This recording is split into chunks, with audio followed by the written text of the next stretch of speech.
And in the depths of shattered halls, I wandered all alone, casting whispers, binding chains, demons of my own. Toxic deafening, down spread on my frail soul. I once feared my mirror, haunted by my role. But in the echoes of my cries, just still I emerge, guiding me to where my true results are. Now I rise from the shadows, with wings of fire I ascend, free from the chains of sorrow, from this path of forever defend. Shattered glass beneath my feet, scars I wear but dry. Stormy nights just turn to dawn, where truth that's my guide. Anxiety's dissolved in the sun's golden rays. See my destiny through time and space. The fears that once consumed me now they take. For in my heart a new world is proclaimed. Now I rise from the shadows, with wings of fire I ascend, free from the chains of sorrow, on this path of forever depend.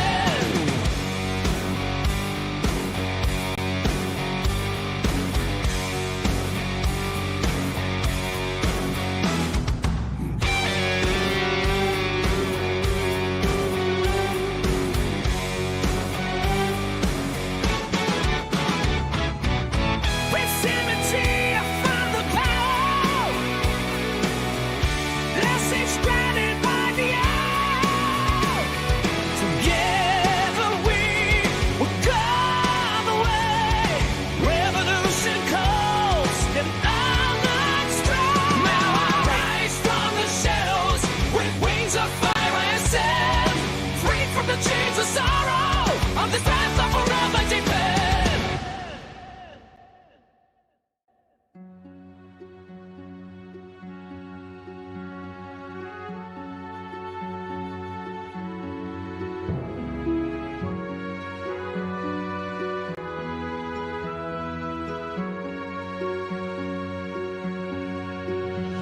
In the depths of his oppression, it's the rise of a true nation.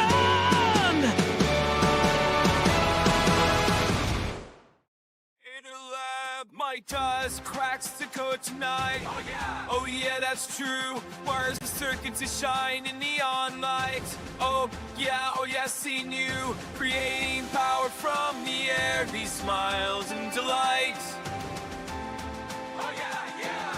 Mike does it right. Hey. Mike does all my keys to one, teaching us knowledge, lighting the sun, trumpeting his legacy alive. His hands. Mike does knows we're his biggest fans. Down in the basement, secrets start to glow.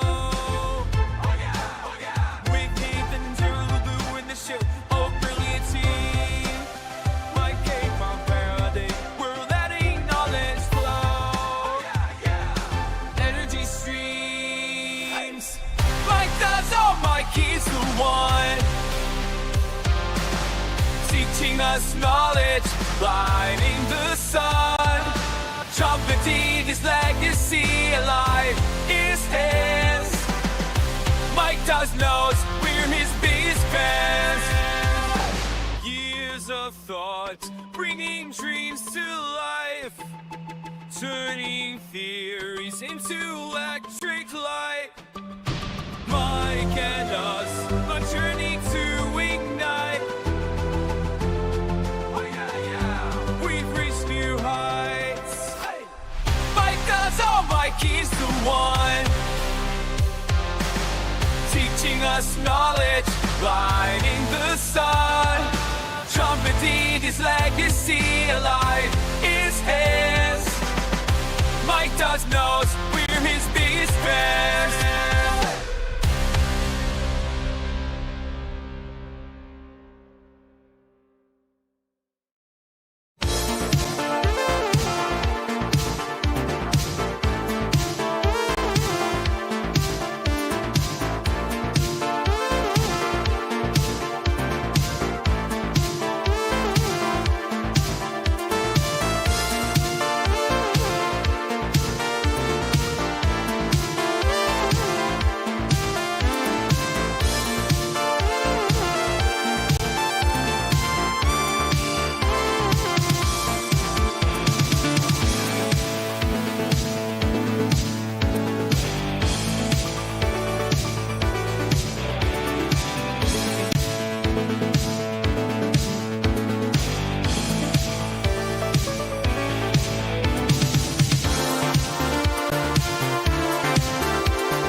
out and still they cast away.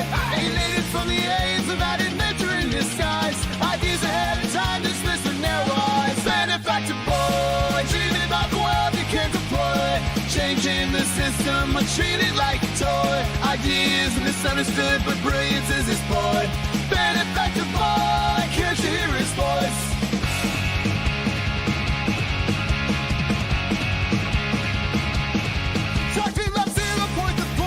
On them, Kevin structures crumbling from the same old Sam. They laugh like I'm crazy, but I see it all so clear. Exploited paper under injustice burning ears.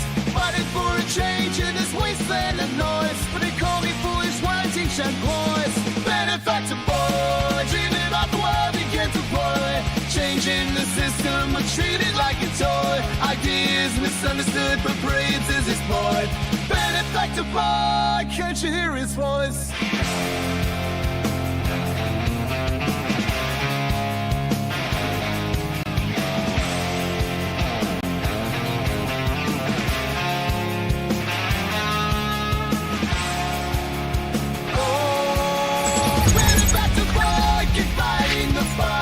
Chasing revolutions in the darkest nights. A dreamer with vision beneath the laughter and noise. A future so bright waiting for the right choice.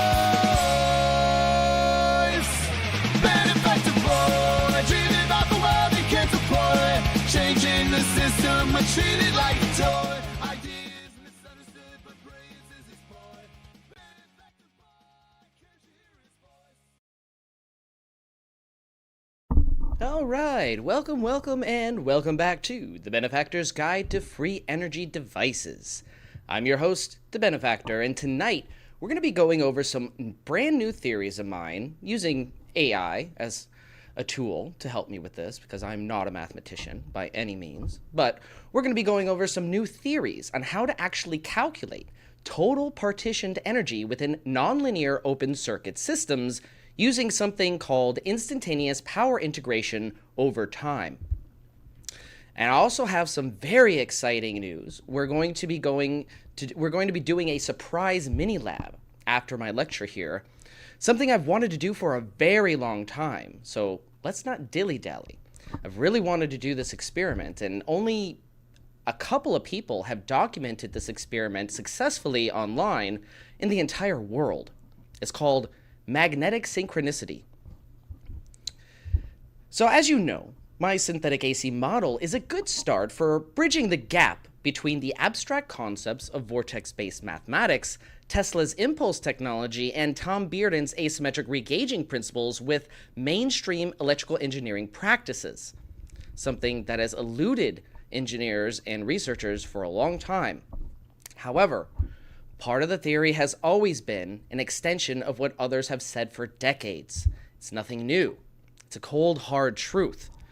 And the truth is that this type of energy we're working with cannot accurately be measured with our standard tools. Bedini said it, Tom Bearden said it, others like them have said it all along. And engineers will be demanding a mathematical framework to go along with my synthetic AC model. So this is a problem if we're going to be taken seriously. So this is my attempt at providing some sort of mathematical framework or grounding to the synthetic AC model. And before we continue, we have to take a look at how mainstream engineering operates, okay? Mainstream electrical engineering treats everything as a closed system governed by the laws of equilibrium thermodynamics.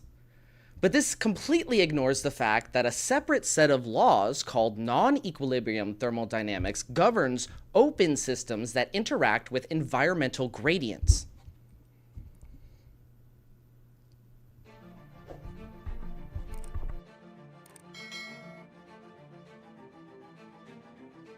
Throughout modern history, there have been visionaries who dared to dream beyond the boundaries of conventional science.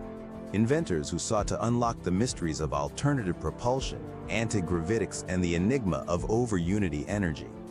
Yet, their stories remain shrouded in shadow. Many of these pioneers, their voices silenced, their visions extinguished, Some vanished into obscurity, while others paid the ultimate price.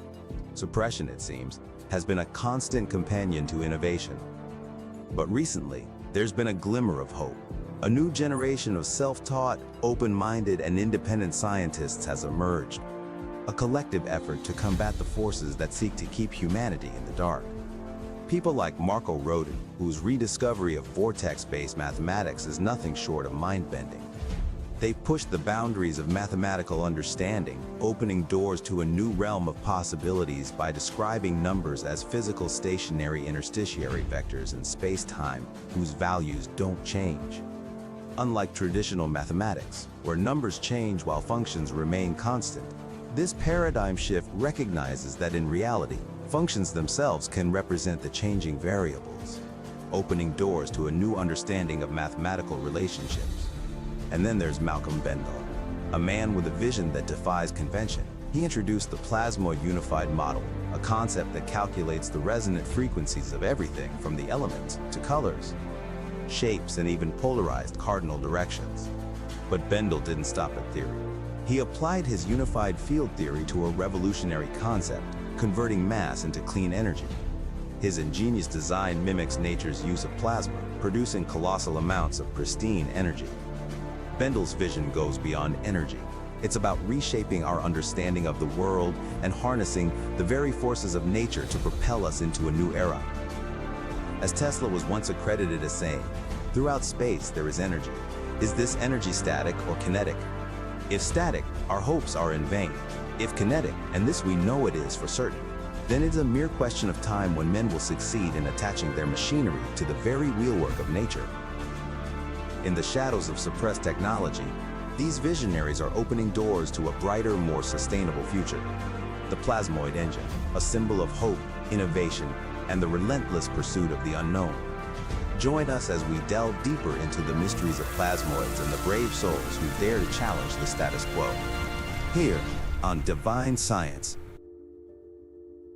For more videos on consciousness, zero-point energy, and other forms of forbidden knowledge, like and subscribe to my YouTube and TikTok channels.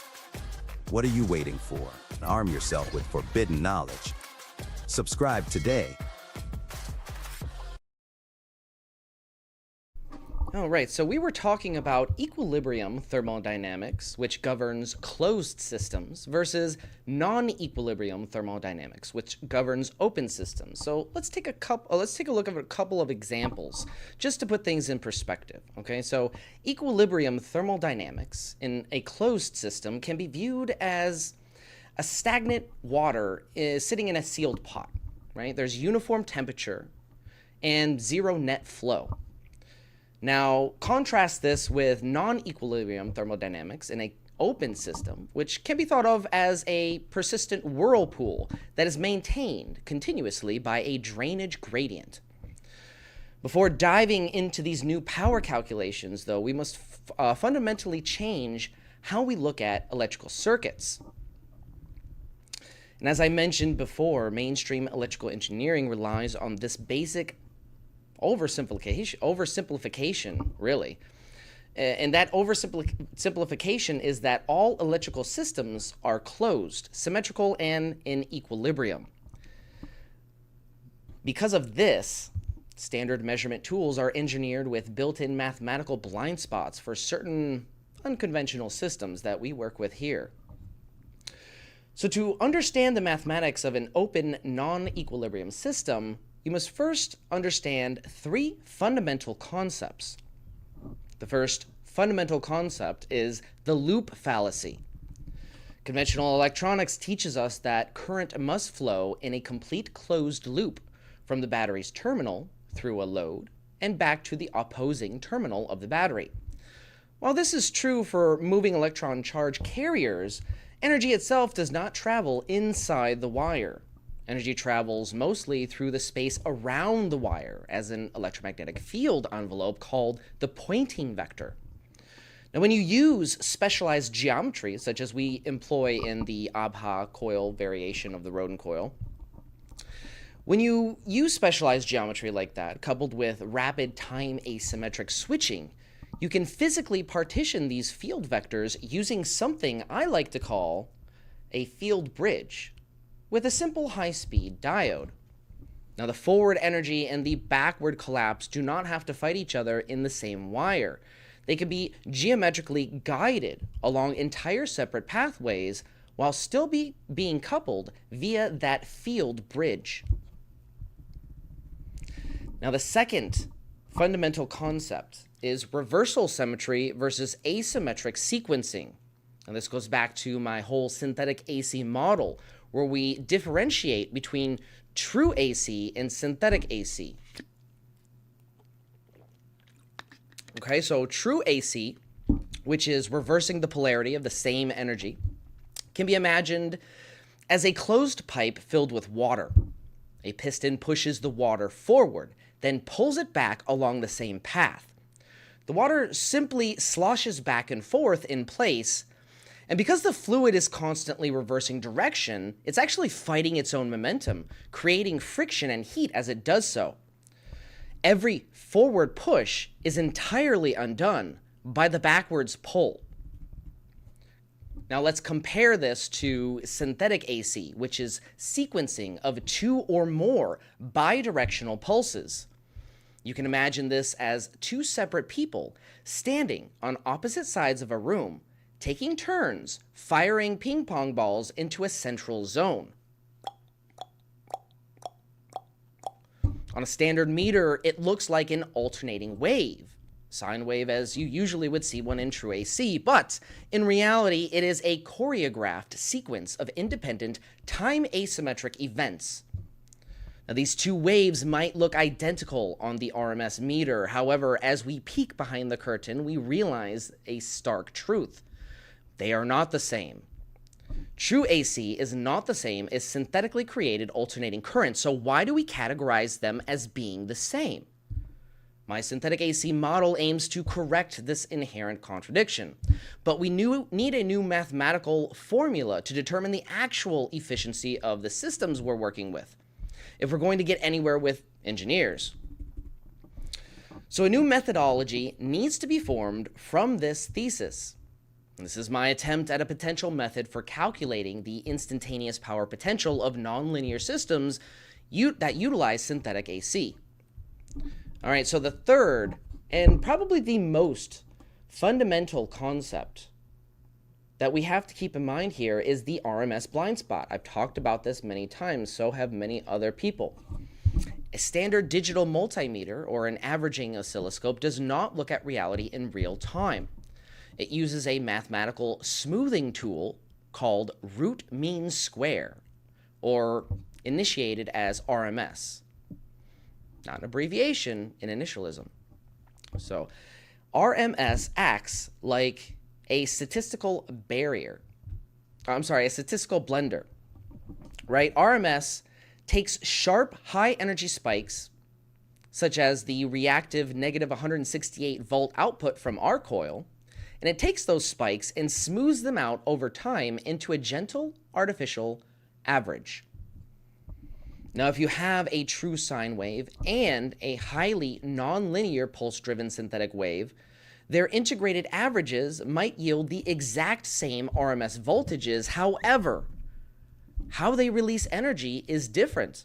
How they interact with the environment is different. How they perform work under load is also radically different from one another. Thus is the need for a new synthetic AC classification. Remember, the synthetic AC model at its core is a taxonomy correction. So, the mathematics that follow will completely abandon this artificial averaging of RMS. Instead, we will be looking at instantaneous power integration over time, measured in absolute units of work we call the joule.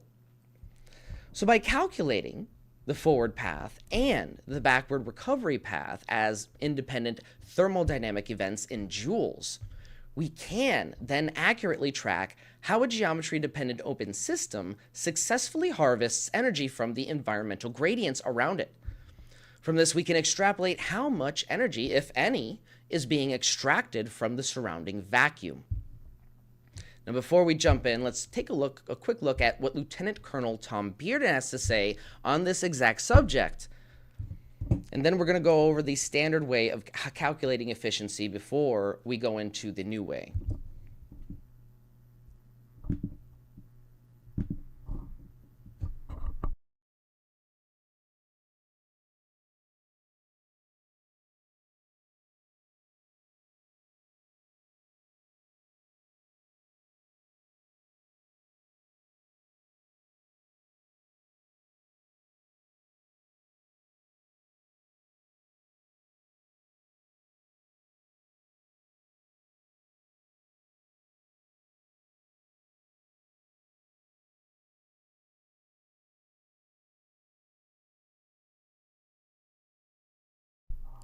Oh, 1 second. It was muted.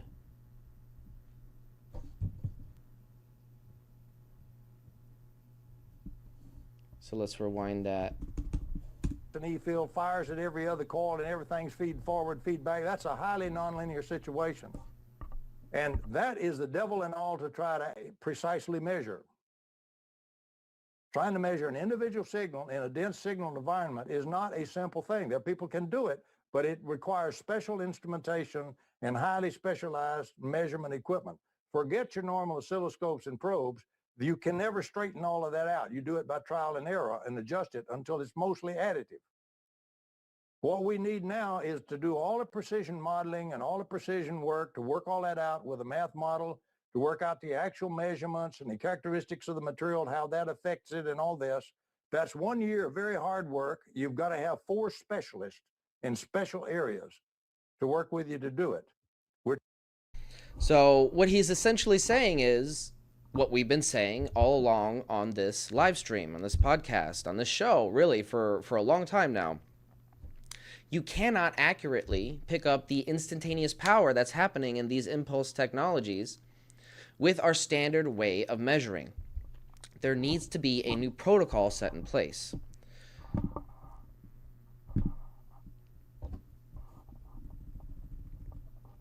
So let's go over the standard way real quick, just to put things in perspective. The root mean square is a nonlinear statistical calculation based on squaring the voltage or the current values and integrating them over time and then taking the square root. So because of the square root and squaring operations of this procedure, RMS voltages do not obey linear addition, right? You just simply can't add them together. For example, if you have 2 independent orthogonal AC waveforms, to 5-volt RMS, for instance, adding them together does not equal 10-volt RMS. Their combined effective voltage is calculated via the vector sum, which is the square root of the sum of squares. So the correct methodology to correct the COP equation for these types of nonlinear systems is to properly account for all partitioned energy events. Remember, we are using bidirectional pulses. So to properly account for all partitioned energy events and prove that the COP is greater than 1 in any system, we must completely abandon the concept of RMS and focus strictly on instantaneous power integration over time using joules.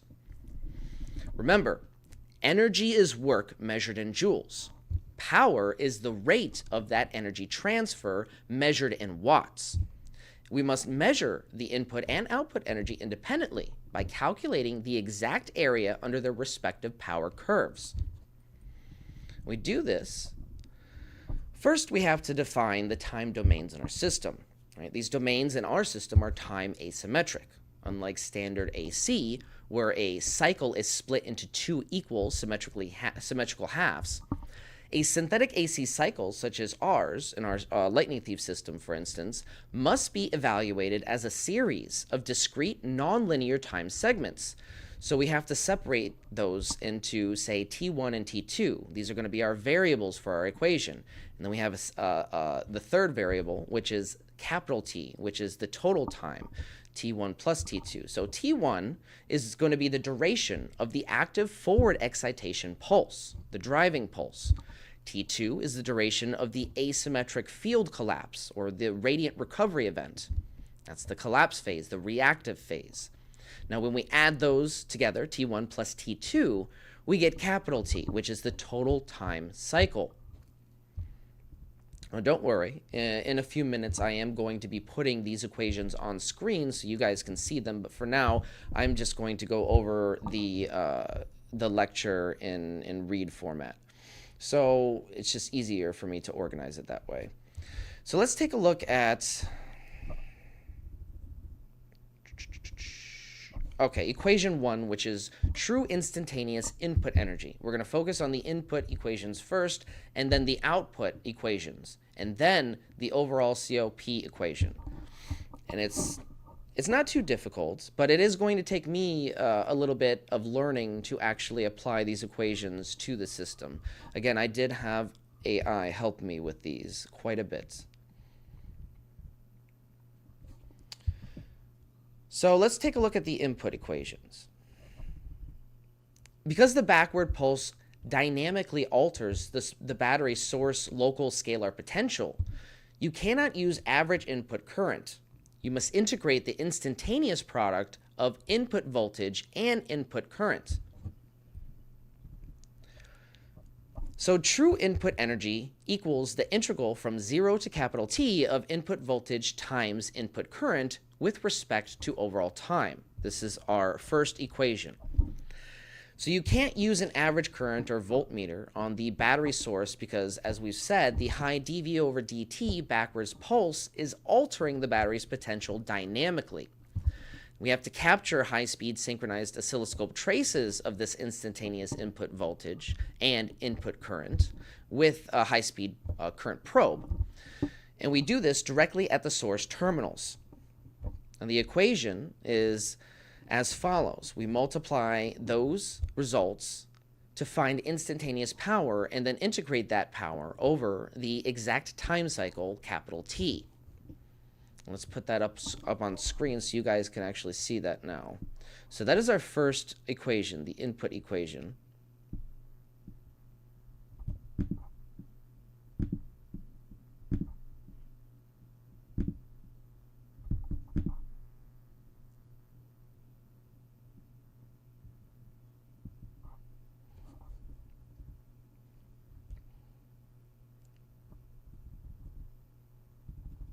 All right, so let's go to the output equations. So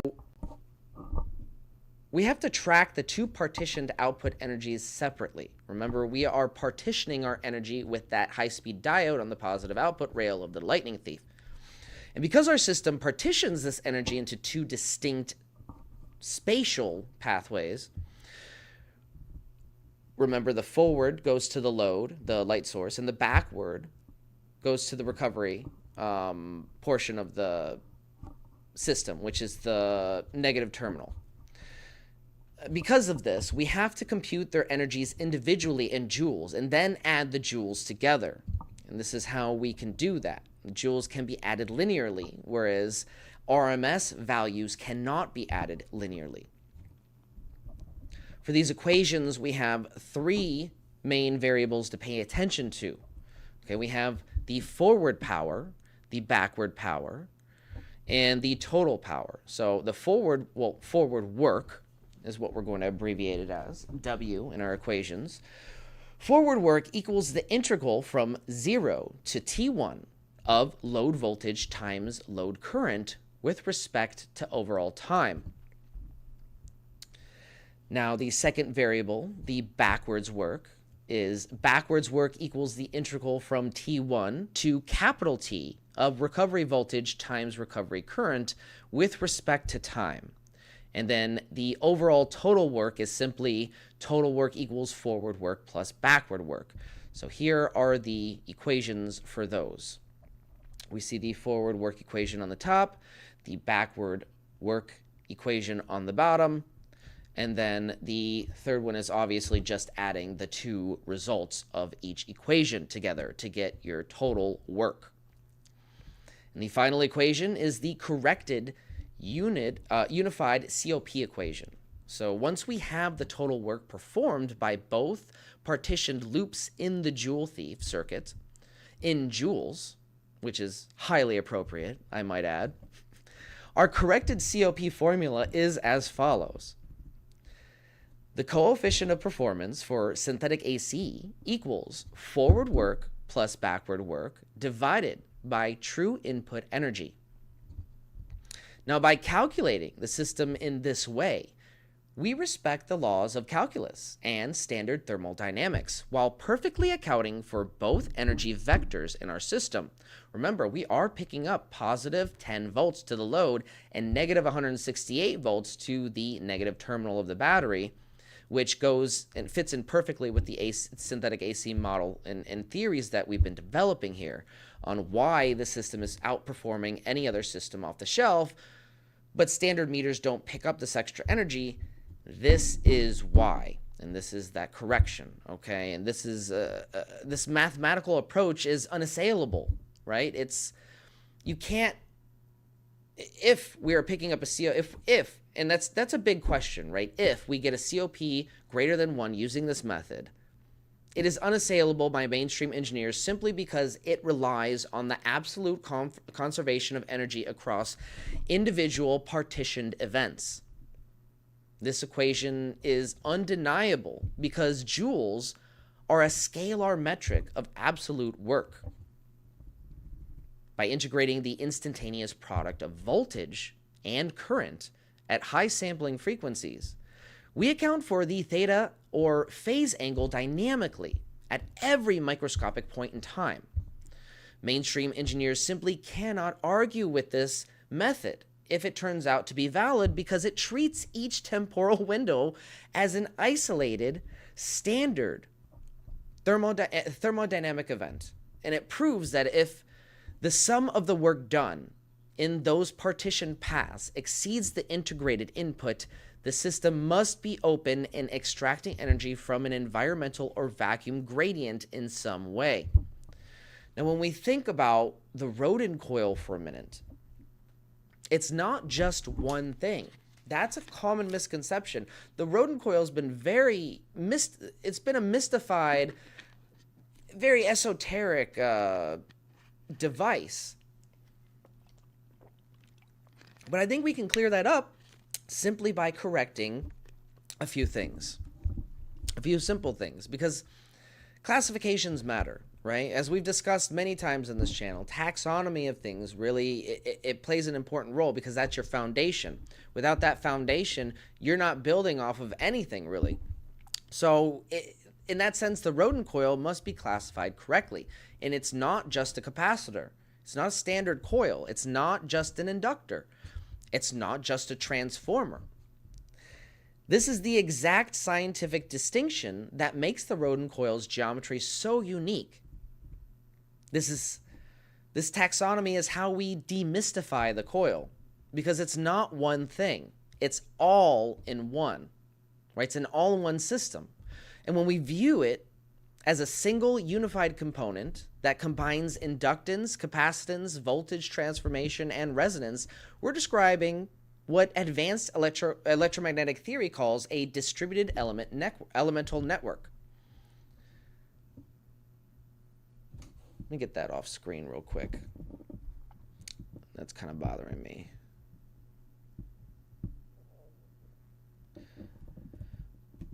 So this all-in-one system, this distributed element network, or sometimes referred to as a resonant electromagnetic structure, it's really a singularity, just as Randy Powell described it as. It's a perfect representation of free-flowing energy in the form of a localized, stabilized desktop black hole. A reactionless drive, meaning it is unaffected by the weight that it carries. Now, black holes are thought to exist on the microscopic scale, but instead of using gravity to suck things in, they are thought to use a different force to suck in stray electrons and ions. Apparently, the same force the coil might even use to do the same during field cavitation. The universe, remember, is a fractal of itself. It displays self-similarity, whether we look at the quantum scale or the cosmic scale. Everything is connected, if you know where to look for the patterns, that is. Now, this is the heart of divine science, the idea that the universe was intentionally created and not just a byproduct of random chaos and nothingness. There is a purpose everywhere in nature. You just have to know where to look for it. And now we're going to get ready to take a break. and present a brand new interactive mini lab. I have here a few new goodies. Something that I've wanted to perform for a while now and haven't been able to because I lacked the equipment. But I finally gave in and got myself a 1,000-watt Class AB car stereo amp that is able to be powered off of, a car battery, a 12-volt battery. So we're going to run the magnetic levitation test with a smaller neodymium sphere, and I guarantee you, either with our original stereo amp or this way heftier new stereo amp, which is actually a lot more powerful than anything Daniel Nunez himself recorded himself using this new setup, we are going to get this magnetic sphere to levitate in the center of the coil. I guarantee it. And not only that, we are going to run the Wattman reduction test. And what I mean by that is we're going to run this huge hefty stereo amp with the larger neodymium sphere on the battery and see how it performs.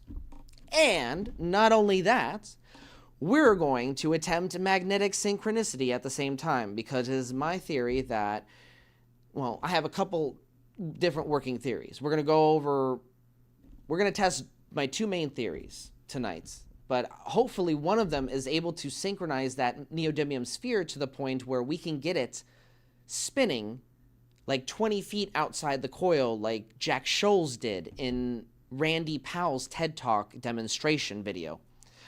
I actually, during the break, I might show that to you guys to give you guys an idea of what might be in store for you tonight. Because I have a feeling that one of these ideas I have is going to fully synchronize one of these neodymium spheres with the coil to the point where we are able to shut off the coil, no power going to it, and it will still spin that neodymium sphere outside of that cavitation zone. So this is very exciting. I've wanted to run this experiment for a long time. We are also going to be giving out free memberships today. I haven't done that for a while, so just stick around. We're going to give out free memberships, and I'm going to take my time setting this up because I want to be extra careful. This is a hefty stereo amp. It's very powerful. Not only that, the experiment that we're running in general, spinning that neodymium sphere, needs to have the proper safety precautions being taken. It is spinning a very heavy magnet pretty fast, so we're going to want to go through our safety checklist first. We're going to take a short commercial break, and when we come back, hopefully, for the first time in maybe 10 years, on live stream, magnetic synchronicity with the Rodin coil. Very exciting stuff. So don't forget to hit that like button, hit the subscribe button if you enjoy our content here, and share it with someone who would really appreciate it. That would really help us out a lot. Stay tuned for more right here on Beneficence TV and the Benefactor's Guide to Free Energy Devices.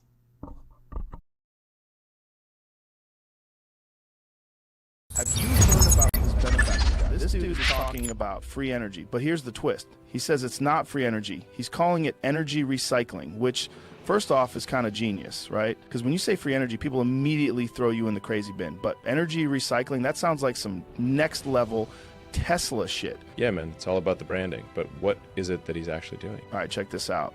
He posted this. Free energy isn't actually free. This is a misnomer. It's actually a mutual exchange from the vacuum, a field of energy from which everything arises. Thank you, Vors. The same Thank you, energy Mike that does. powers an you atom. You guys are a real Like, what? inspiration to me. I Bro, love you both. That's some deep shit. But then he breaks it down. He says you can tap into this energy without breaking any known laws of physics by using something called back EMF capture. Whoa, back EMF capture? Sounds like some serious sci-fi tech. Dude, listen to this. He explains that when a coil collapses using a pulsed signal, The energy that would normally just get wasted, like just dissipate as heat, can actually be recycled. He says nature gives you back energy to stabilize the system, which makes sense if you think about how nature works. Like everything in nature is always trying to find balance, right? So equilibrium, is that like how water always levels out or something? I'm trying to remember what Ms. Murphy said to me in 6th grade science all those years ago. What was that? Oh yeah, Elon, stop eating that glue and pay attention. Man, if only I had listened, I'd probably be the one inventing energy recycling instead of just talking about it. Exactly. So he's saying that by intentionally destabilizing the system, collapsing the field, you actually get energy back as a kind of natural response. And here's where it gets wild. He compares it to pushing a swing. If you push at the right moment, you don't need to use a lot of energy and the swing gains momentum. But instead of a swing, he's using resonance to harness that extra energy without it becoming destructive. He says most traditional systems are like a surfer fighting against the current, while his method is like riding the wave to shore. Dude, that's crazy. So he's basically saying the energy is already there. I just suck at using it efficiently? That's what it sounds like. He's basically saying the way we harness energy now is like trying to swim against the tide. And if we used resonance instead, we'd be tapping into energy that's already there, just waiting to be used. I don't know, man. Either this guy is onto something or he's the most poetic bullshitter of all time. Well, if he's legit, why isn't he all over the news? I haven't heard anything from him on X, formerly Twitter. He hasn't said anything bad about me on X. So, you know, I didn't ban him or anything. Look, I'm not the monster my therapist says I am. I mean, sure, I've spent millions of dollars training to beat a kangaroo in a fist fight, but that doesn't mean I'm dangerous. It just means I get shit done. That's the real question, man. But here's the craziest part. I looked into him, and he's not selling anything. He open sources all of it. That's the real question, man. Either the system doesn't want to hear it, or we're about to find out if this guy disappears in the middle of the night. Dude, that's crazy. He's absolutely crazy. That means if he's telling the truth, anybody could build this in their garage. You know what I say? Go fuck yourself, Benefactor. Nope, no patents, no paywalls, just straight up, here, take it, see for yourself. Like, what kind of madman does that? Usually people either try to cash in or they get shut down before they can say a word. But this guy, he's out there on live streams showing people exactly how to replicate it. I mean, if you want to try to take on my Tesla tech, how dare you put out better technology that is cheaper and safer? Go fuck yourself. That's the thing, man. If it's real and people start building it, that's a game changer. We're talking about completely shifting how we think about energy.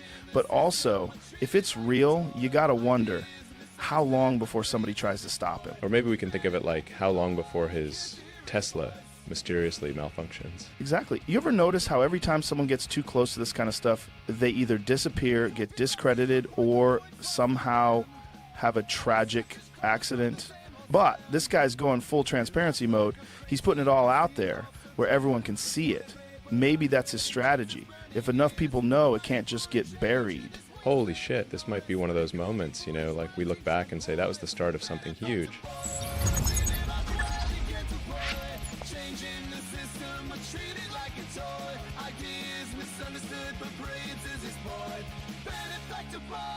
Can't you hear his voice?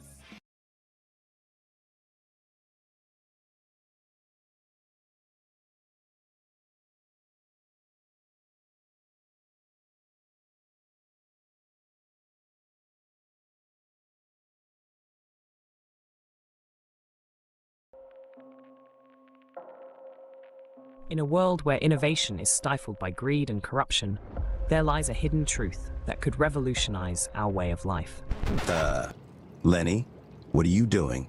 Are you seriously pitching a new show right now? I didn't authorize this.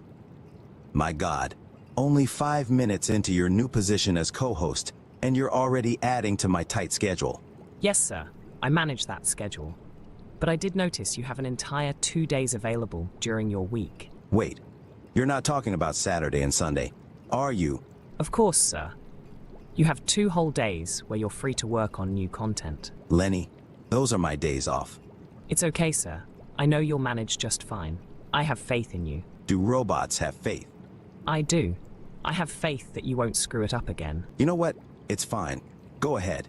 I'll just build my cold fusion Lego set some other time. It's Pond certified. But I'm not telling them about my idea for a thunderstorm toilet. I'm gonna keep that baby close to my chest. You know, that just sounds wrong. It's a good idea. A toilet capable of turning any toxic human waste into, well, it turns into petroleum jelly. Why petroleum jelly, sir? You know what? I'm not sure. I don't think it's calibrated correctly. Enough is enough. The world is at a breaking point. Catastrophic climate change, biosphere collapse, and a global energy crisis have been met with apathy, denial, and despair. The phrase unidentified flying object is a deliberately obfuscating term.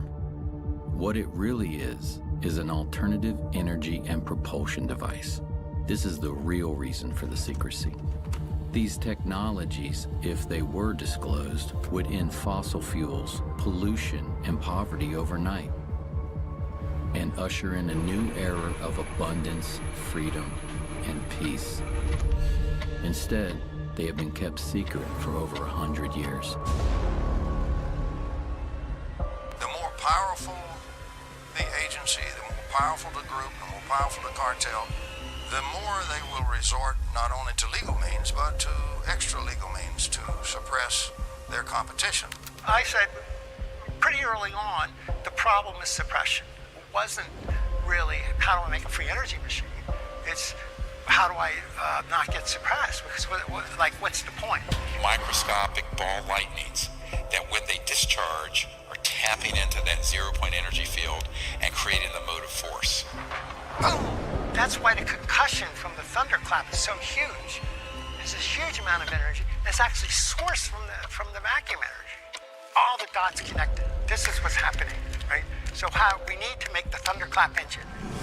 Imagine a future where clean, sustainable energy is not just a dream, but a reality. Discover the countless untold stories of free energy devices and the relentless battle against those who seek to suppress them for their own gain. Black shelving. So someone comes along, they offer you $20 million for your device, it's a corporation, they put it on a shelf. Boom. This power is something I have given my life for you the people. Uncover the shocking tactics used by energy industries to control the narrative and maintain their grip on power. You don't interfere with the big, powerful people. You don't put them out of business. They still have those 50-year leases on the lines and all the power transformers. Environmental Protection Agency is a bit of a dictatorial police agency. A shadowy government with its own Air Force, its own Navy, its own fundraising mechanism, and the ability to pursue its own ideas of the national interest, free from all checks and balances, and free from the law itself. This is real, usable power. It's stable. It is not transient. It is not noise. Behind the lamps, that little box is putting out all of that power, well over 500 watts, and yet it is receiving less than 1/3 of a milliwatt of input power. The rest of that power is coming out of the surging energy of the vacuum. And this little box that you see right here, solid state, no moving parts, is the vacuum triode that's doing this very practical and historical work. But indeed, it put out more energy than it took in. He was shot at once with a silenced rifle from about 300 yards. It reads like a James Bond movie, but it's real. There are men here that said they're FBI, and they got black vans, and they're taking all this equipment. What should I do? It's called capture, where they try to rationalize away this problem and everything's fine. From manipulation of patent authorities to infiltration of government agencies, the truth is stranger than fiction. But amidst the darkness, a glimmer of hope emerges in the form of renegade scientists and inventors who refuse to be silenced. There is absolutely no question that T. Henry Morey had a system that produced about 50 kilowatts out of a 55-pound box. In the shadows of capitalism's dark secrets, Join us on a thrilling new show. Get ready to be inspired, enraged, and empowered as we delve into the Benefactor's Guide to Free Energy Devices. Only on Beneficence TV.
came for our bodies, but they awakened our spirit. Gravity is not the only thing they control. I'm done running. Time to hunt.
This minor galaxy, every number secret sound, using shadows, chasing dreams, the loneliness where he was bound. But in those waves of radiant truth lies the magic of his youth. Oh, like the night picture spark, he's a beacon in the dark, the mathematician's pride.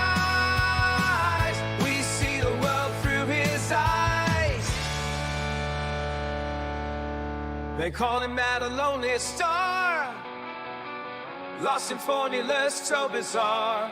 Connections made where none could see, a future bright while symmetry.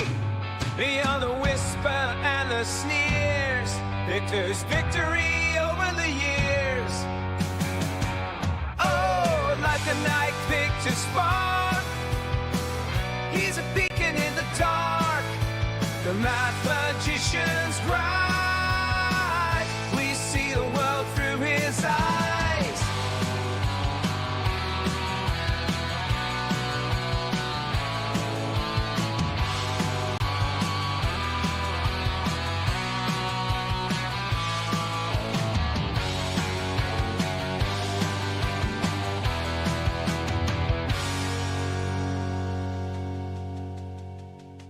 Among the thinkers, there's a place for dreams of courage and embrace the truth like fire at grand delight. Victor's vision in full flight. Oh, like the night Victor spark, he's a beacon in the dark, the mathematician's bride. We see the world through his eyes.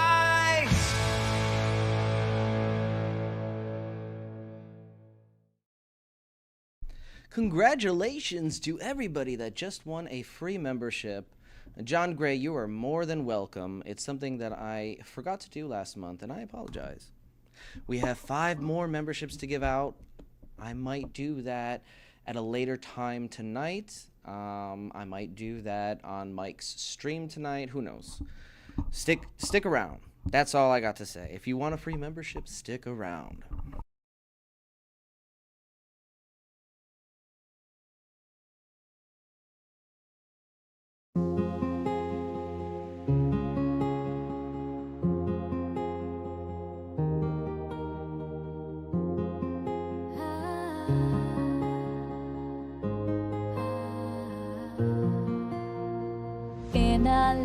with dreams ignite.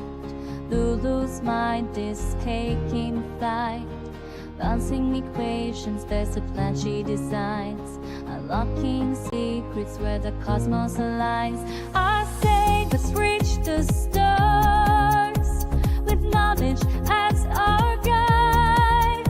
In this universe we're tracing our destinies collide. Knowledge, wisdom, a peek in the dark. Juggling studies and life igniting the spark. Every calculation, every moment so grand. She's building the future with her guiding hand. Every shift she's closer to the night. Family won't she find strength to find.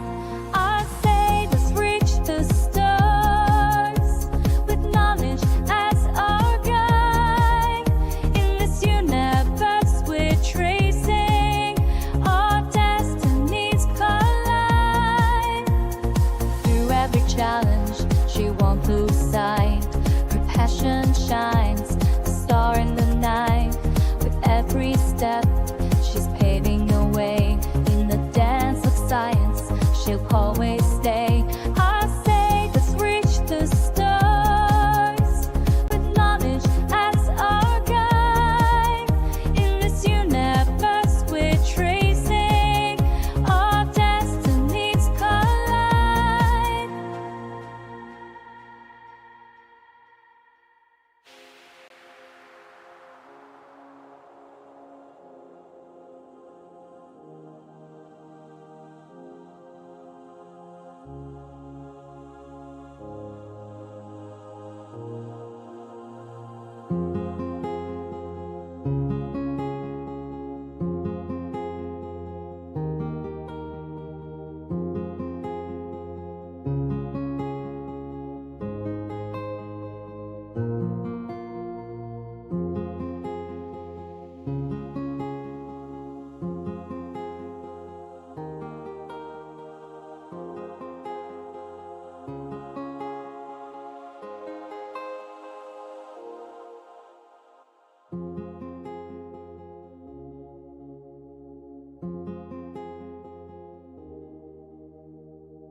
Let's reach the stars, the biggest hit of life.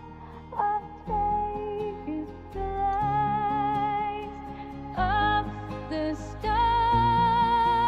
I say let's reach the stars with knowledge as our guide. In this universe we're tracing our destinies collide.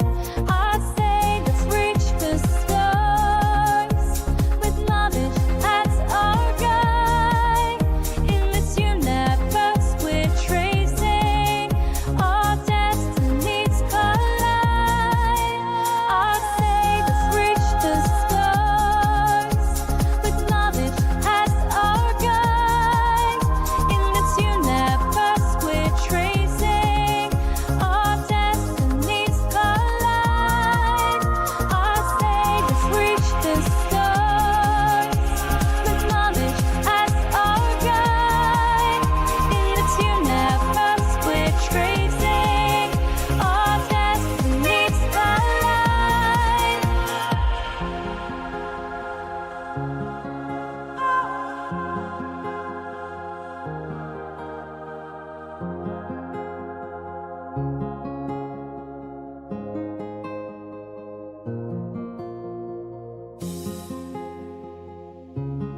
we are almost ready for this brand new experiment. Stick around. In the next 5 to 10 minutes, we are going to be back with magnetic synchronicity.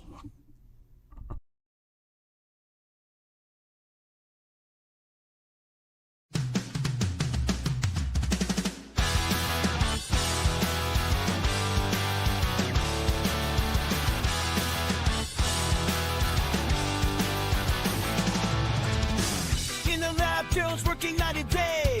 Mystic gadgets in magnetic ballet. Circles of power aligning destiny's way. Running those rings, they defy gravity. Critics working out, they don't bother heat.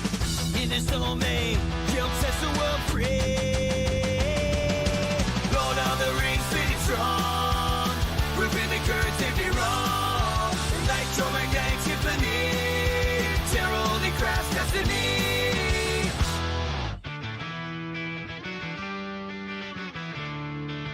Free electronic cheat from his fingertips. Inspiration study top of scripts. Geometric secrets, discovery can't flip. Bunker King in his rebel stead. Building up for the world again. Lighting up the dark, igniting every set. Lord of the rings, really strong. Proving the current, take me wrong. Electromagnetic symphony. Terror only crafts destiny.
There's a man named Michael with a vision to show. Building towards a goal, he's got the spark, dreaming of a future that'll light up the dark. But on the other side, Bill Nye's on the rise with his laptop charts. He's cut down all the lines, and it just sticks. It's all in the map. You can't pull from the ether. You're just chasing a path. But oh, Michael's rising like a morning sun. With the power of ether, he won't be outdone. Now stand up and shout, let the truth be affirmed. Feel the energy flow, let's change the world.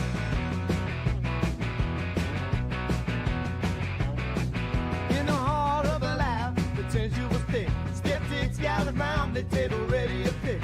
Show proof, and let the case clear. And I find the stream, you're just chasing a spin.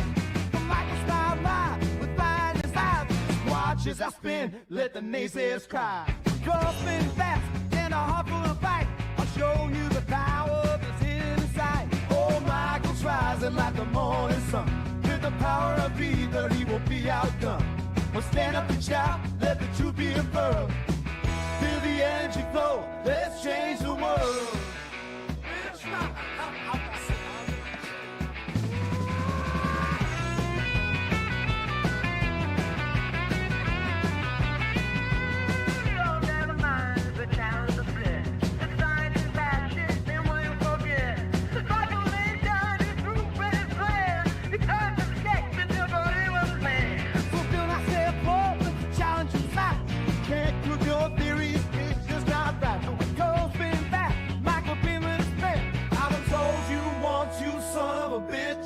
the best there's ever been.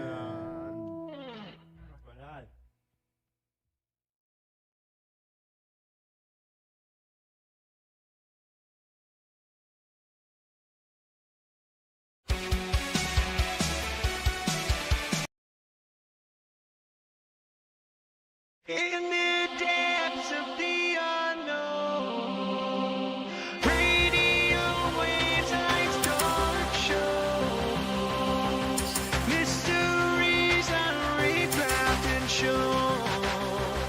Solutions defy what we know, hidden truths we're never alone. Follow me down the rabbit hole, secrets and binding codes, breaking the mold, define control. Power bursts without a soul in this digital catacomb. We spread the truth of the truly bold. Epics we uncover, forbidden undercover. Rise against the silence, breaking through defiance. Energy from the ether flow, quantum realms, the science aglow. Whispers from ancients echo, gravity's on hold, let's go. Beyond the reach of their woe, slowly when few ever come, bridge the gaps, all light shows. On we roll, past the fabled say so.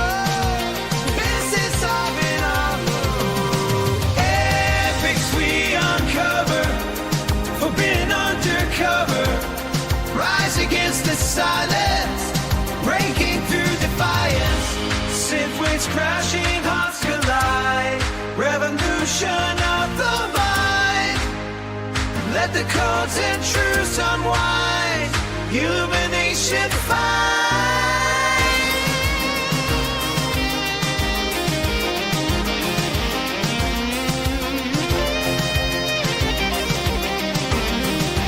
Epics we uncover, forbidden undercover.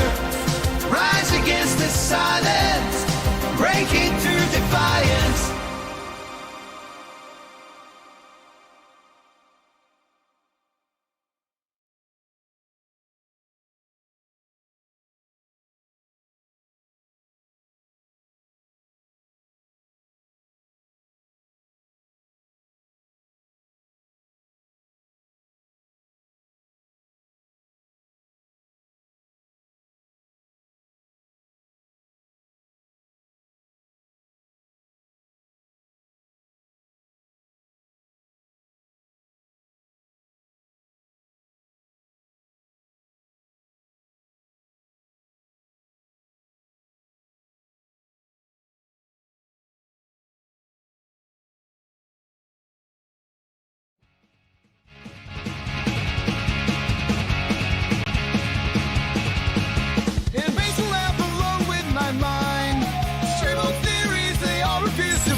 Cast away, alienated from the aids of added nature in disguise. Ideas ahead of time, dismissed with narrow eyes. Benefactor boy, dreaming about the world you can't deploy. Changing the system, but treated like a toy. Ideas misunderstood, but brilliance is his boy.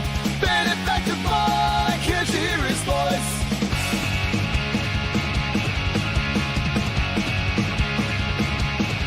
Talking about 0 point, the points lost on them. Structures coming from the same old Sam.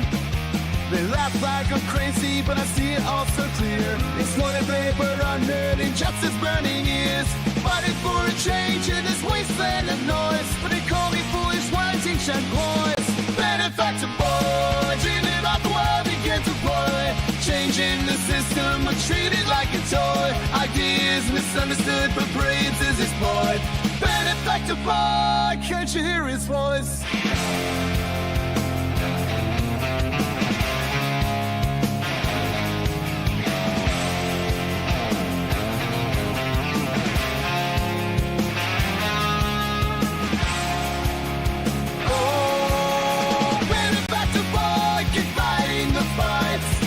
Revolutions in the darkest nights. A dreamer with vision beneath the laughter and noise. A future so bright waiting for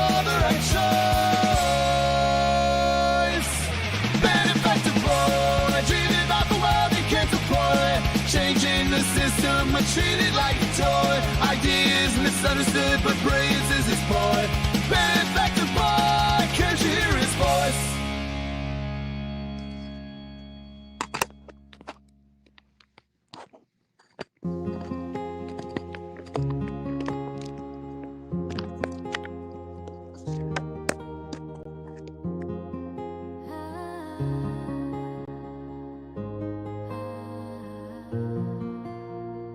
In a lab where the dreams ignite, Lulu's mind is.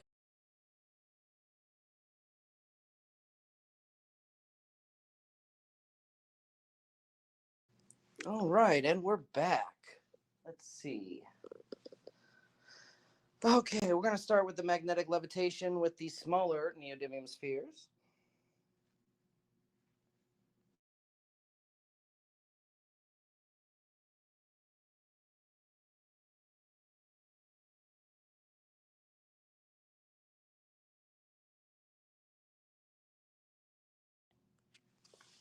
So we have these bad boys. They are, I believe, 0.375 inches, if I'm not mistaken, in diameter. Very small compared to the big fat one that we've been testing with.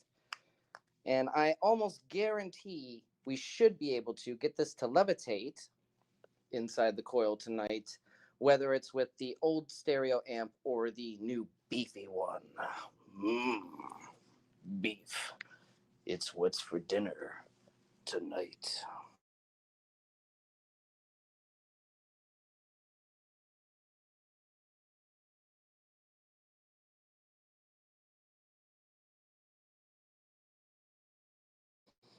All right, so we want a stable input for this experiment. We're going to be using the power supply and not the battery because we want to save the battery. It's partially sulfated, so I don't know how long it's going to last.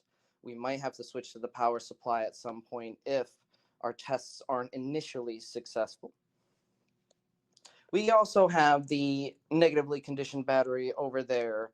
It is 90% charged, maybe 85%, something like that.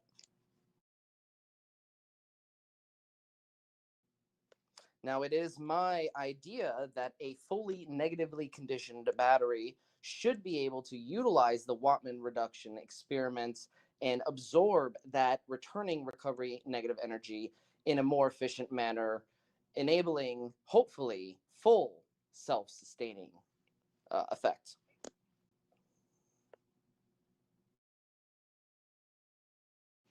So I'm going to bring the laptop over, put on my PPE, and we're going to pump this full of a frequency to start spinning that sphere. It is in a glass containment for now.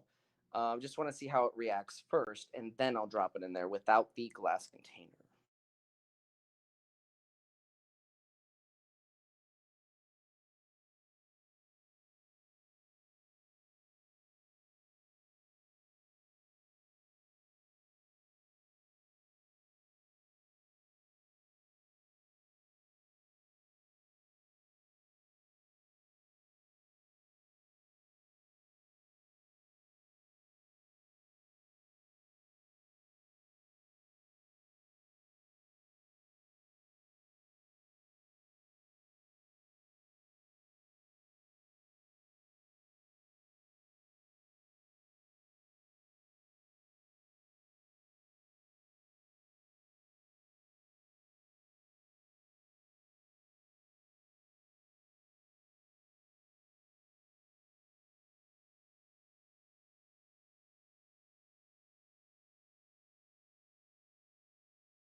All right, we're going to start at 6 hertz as normal to start the tuning process and go as high as possible.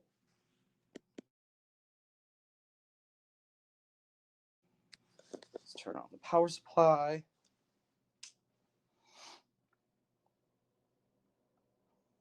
I'm going to keep that under 18 just to be safe. All right. That is on. The sphere is inside. We're going to play the tone. And then turn up the gain on the stereo amp. And interesting, nothing.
Yeah, so it is what I thought. The right channel is on the bottom, left channel is on the top. Let's close that down for now.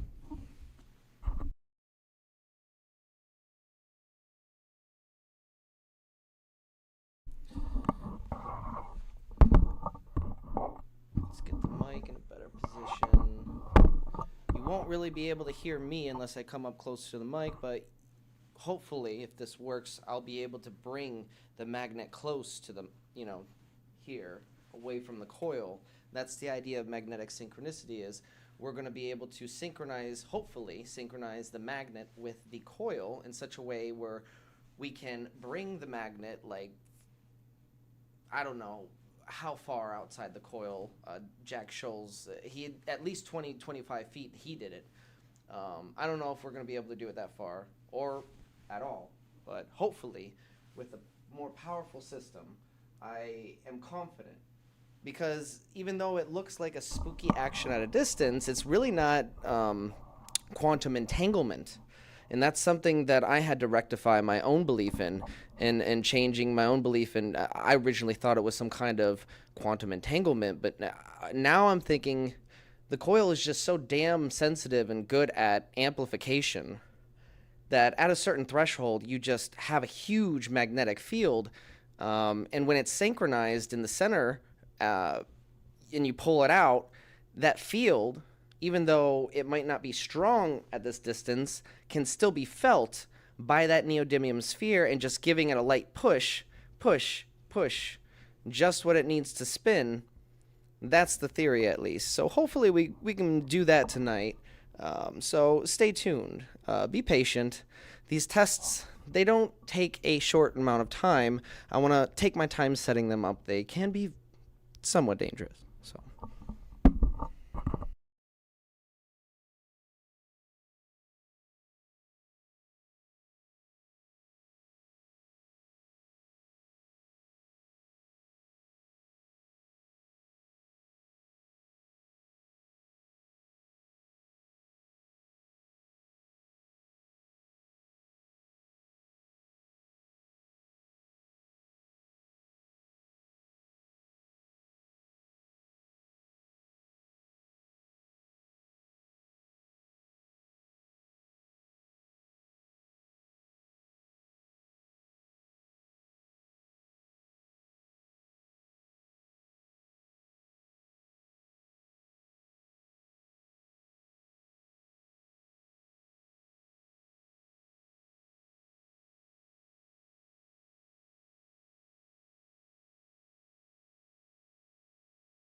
All right, we're going to begin our test.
Need to jump it and turn on the frequency.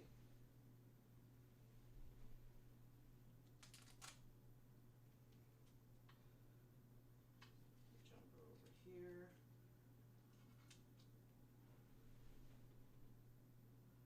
3, 2, 1. System's on. No frequency yet. Frequency in 3, 2, 1. Turning up the volume. Increasing frequency. We're getting reaction. I'm going to increase the gain. Volume at 100%.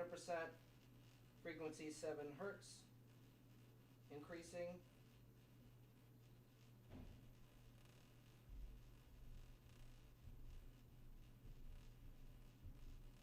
Still spinning.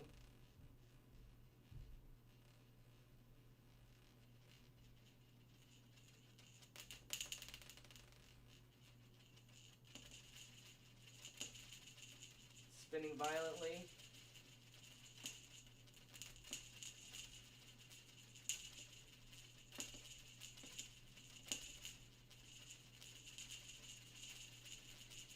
The containment's holding up for now. I cut off at 97 hertz. Let's try again.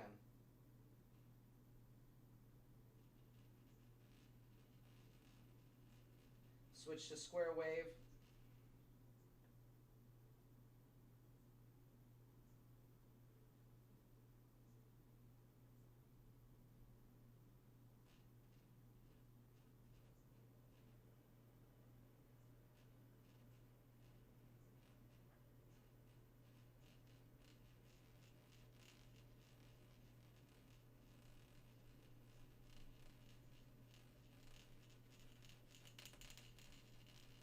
I'm going to try to change the phase angle in a minute once I get it spinning.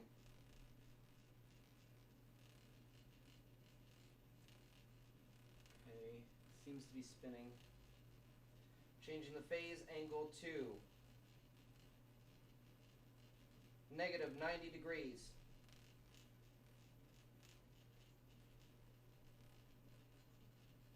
Increasing frequency, we're at 40 hertz.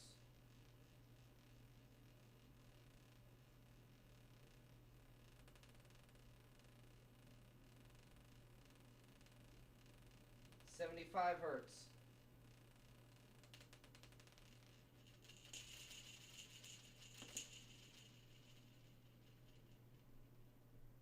$86 hertz cutoff. Turning off frequency, we're going to start over.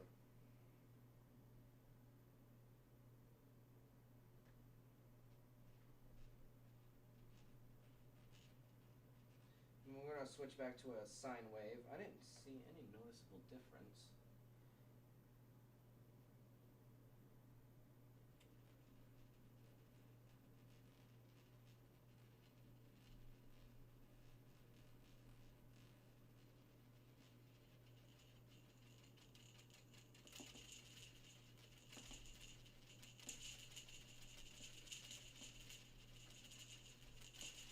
Hertz.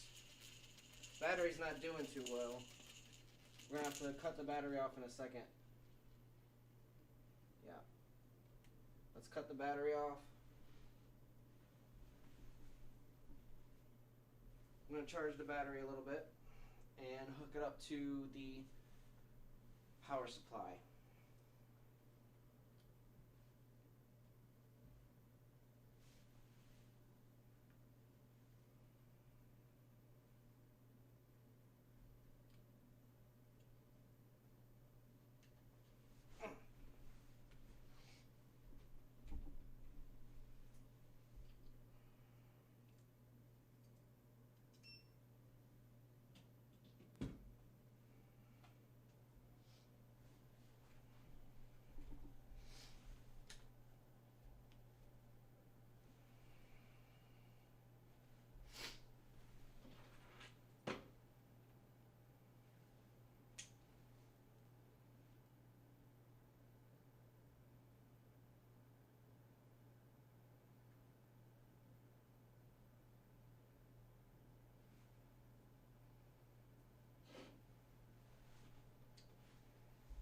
Set the power supply to 12 volts.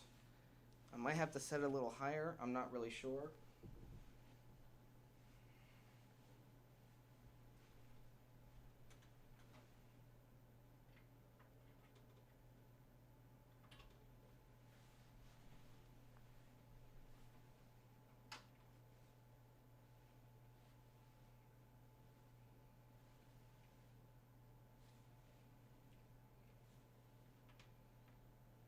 The good news is that the new stereo amp is working perfectly, and it is only like a quarter of the way turned up regarding the volume potential. So maybe we might start with it at 100% or near, like maybe 90% on both channels on one test, and then slowly increase with the phone, because we can do that and restrict the frequency volume as well, and restrict the power in that way. So that's another idea we can also do. We're going to go through a few different ideas before we even think about switching to the big neodymium sphere.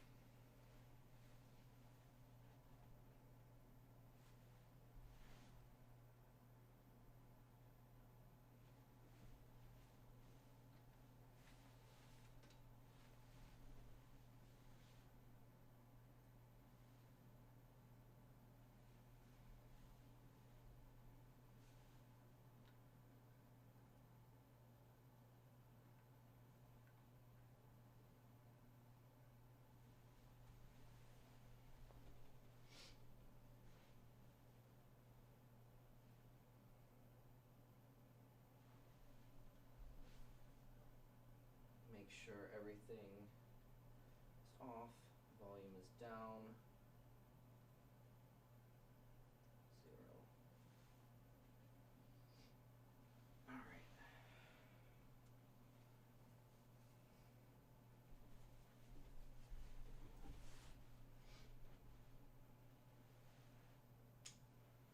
Power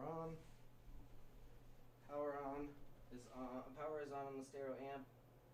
Frequency on. Volume increasing.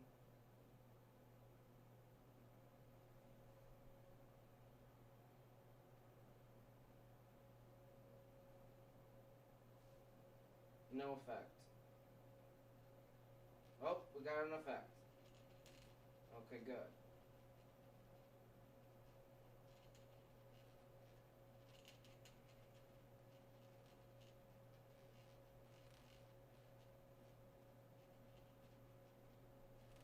We might need to increase the power a little bit. Alright. Volume off, frequency off. Frequency reset back to 0. We're going to increase the voltage a little bit.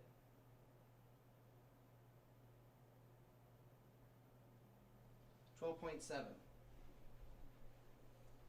Frequency on, volume increasing.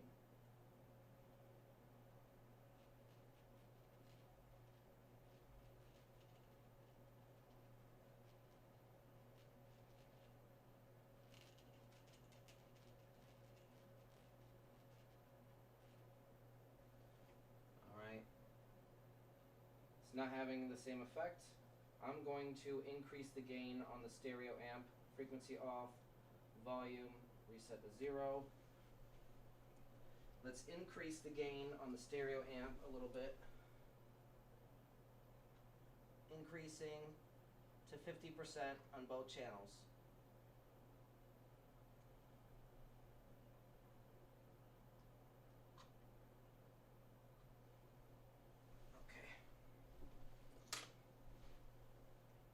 Frequency on, set to 6, increasing volume, 100% on the phone,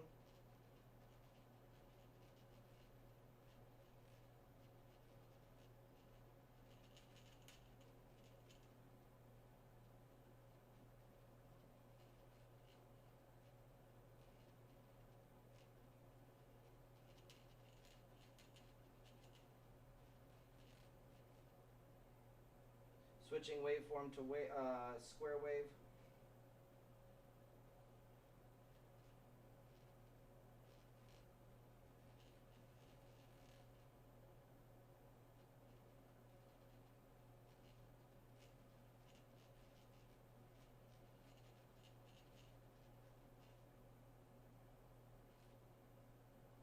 Switching back to sine. Yeah, I'm not getting a strong effect. I might have to increase the gain a little bit more.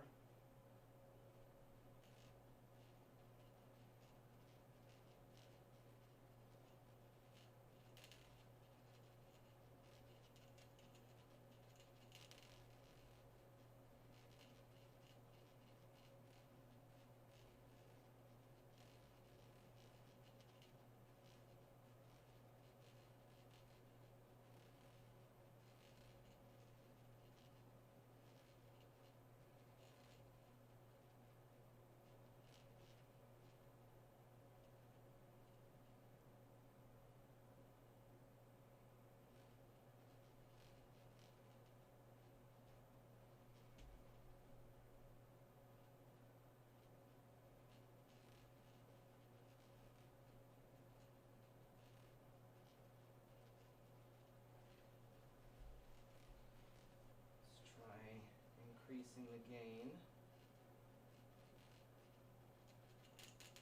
Oh, interesting.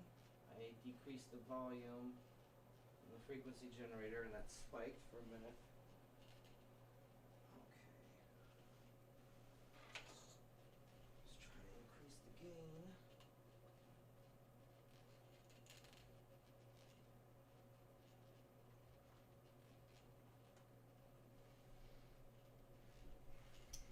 Let's try to increase the power supply as well. Nothing.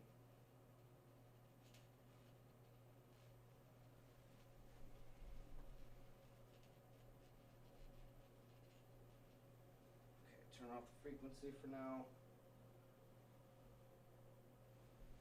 We don't want it that high.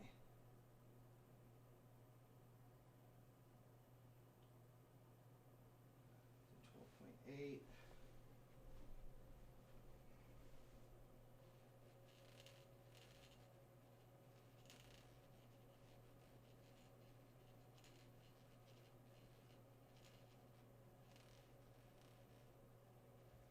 Interesting.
So we're getting very interesting effects. Not the effects that I was looking for. The magnet isn't spinning as fast as I'd hope.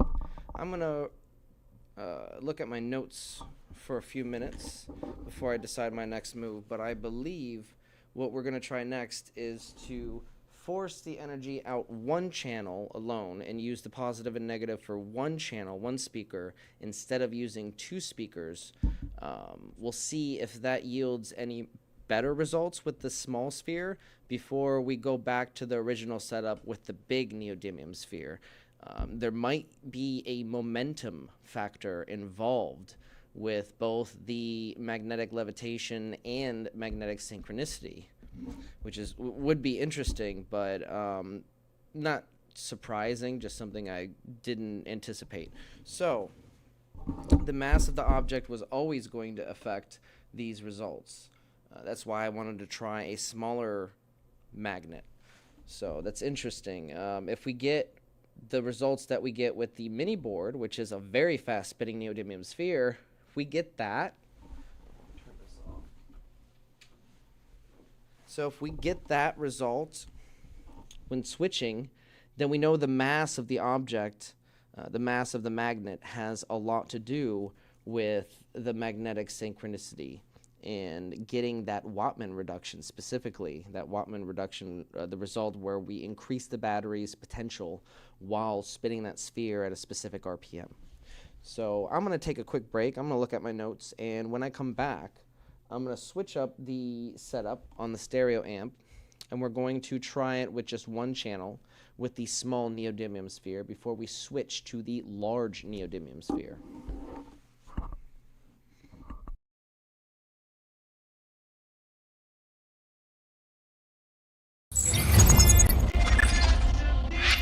In a world where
the pulse, divine sensation.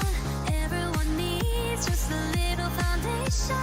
Feel the pulse, divine sensation.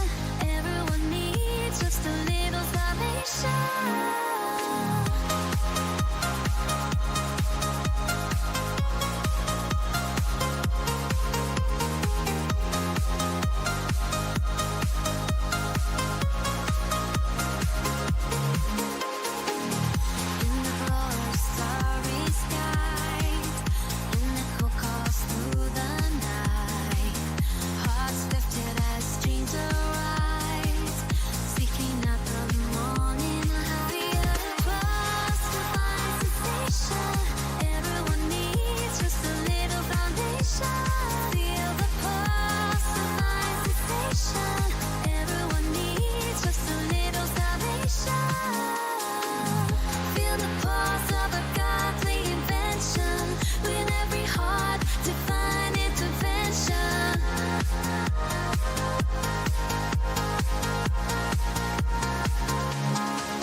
Majestic moments in cosmic flight,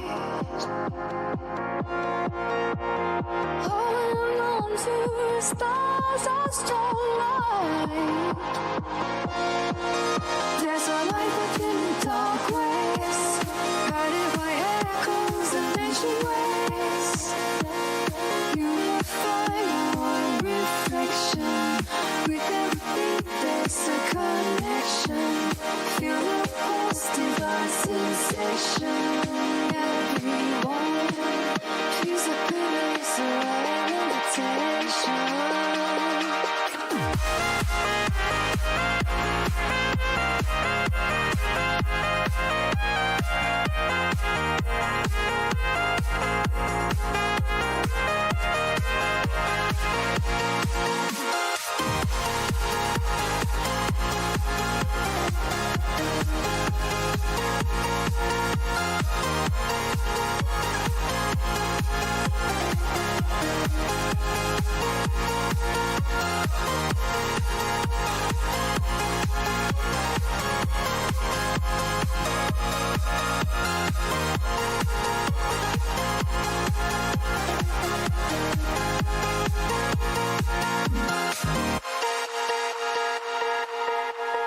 There's a life within the dark waves, guided by echoes of ancient ways.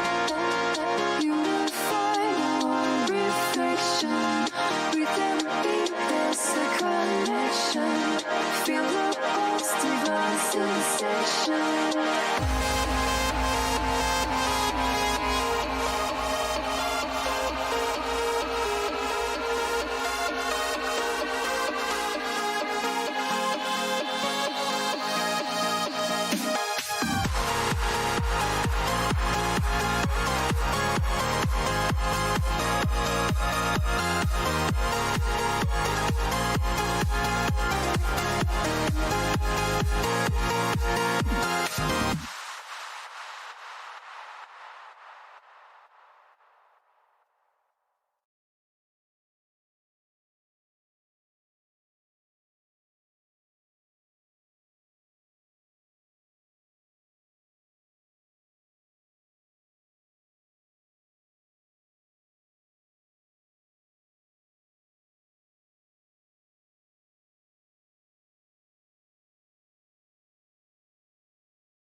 All right. I was just reviewing some notes, taking down some notes, and also doing a quick preliminary test, and we seem to have figured out the problem. So the problem is that the power supply that I had, the current meter or the current potentiometer needed to be adjusted. So I adjusted that, it increased, and it allowed us, the tuning is a lot more sensitive than the other stereo amp, but it works. And in about 5 to 10 minutes, we're going to get set up for another experiment. And hopefully this one should be able to get that positive result that we were looking for. So stay tuned.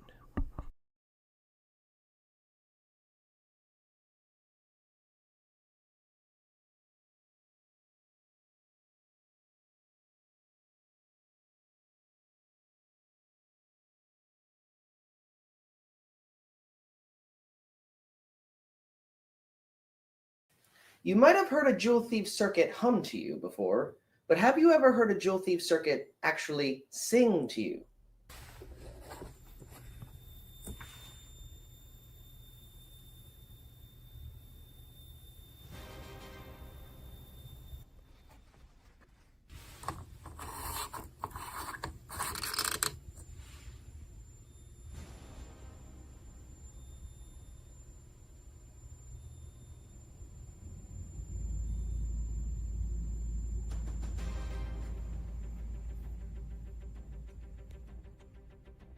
This is energy recycling.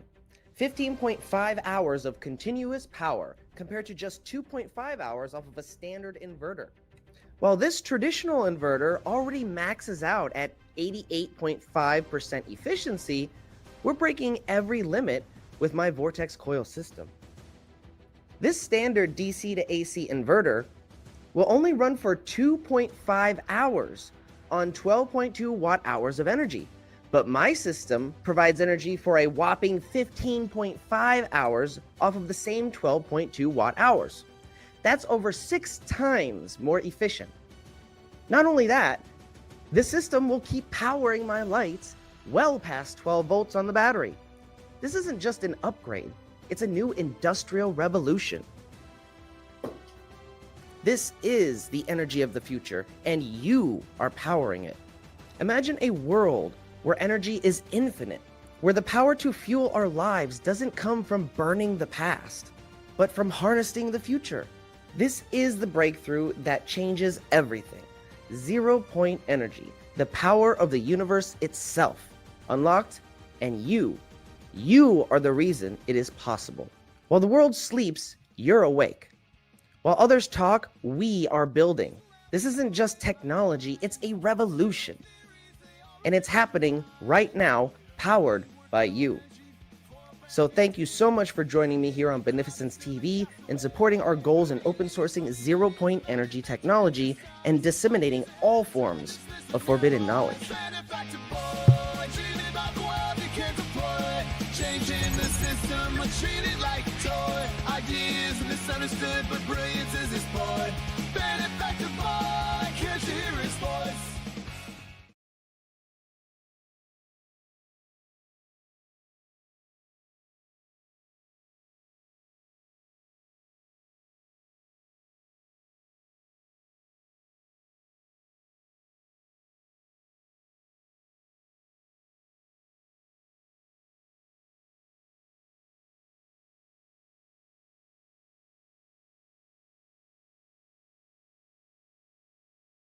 They came to claim our world.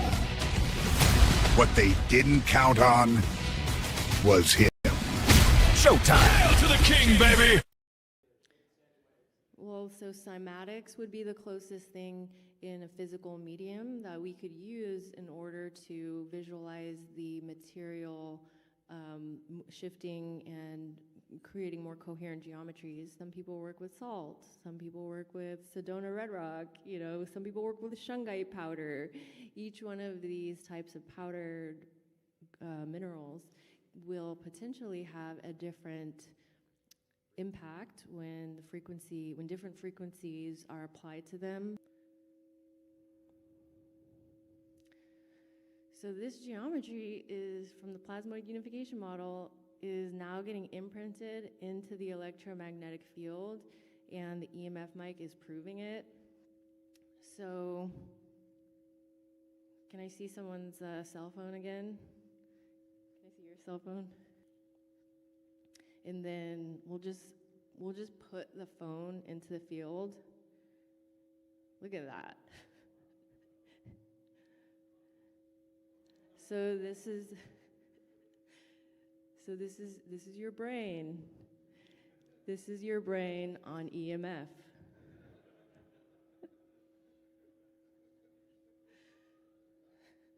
Don't do EMF.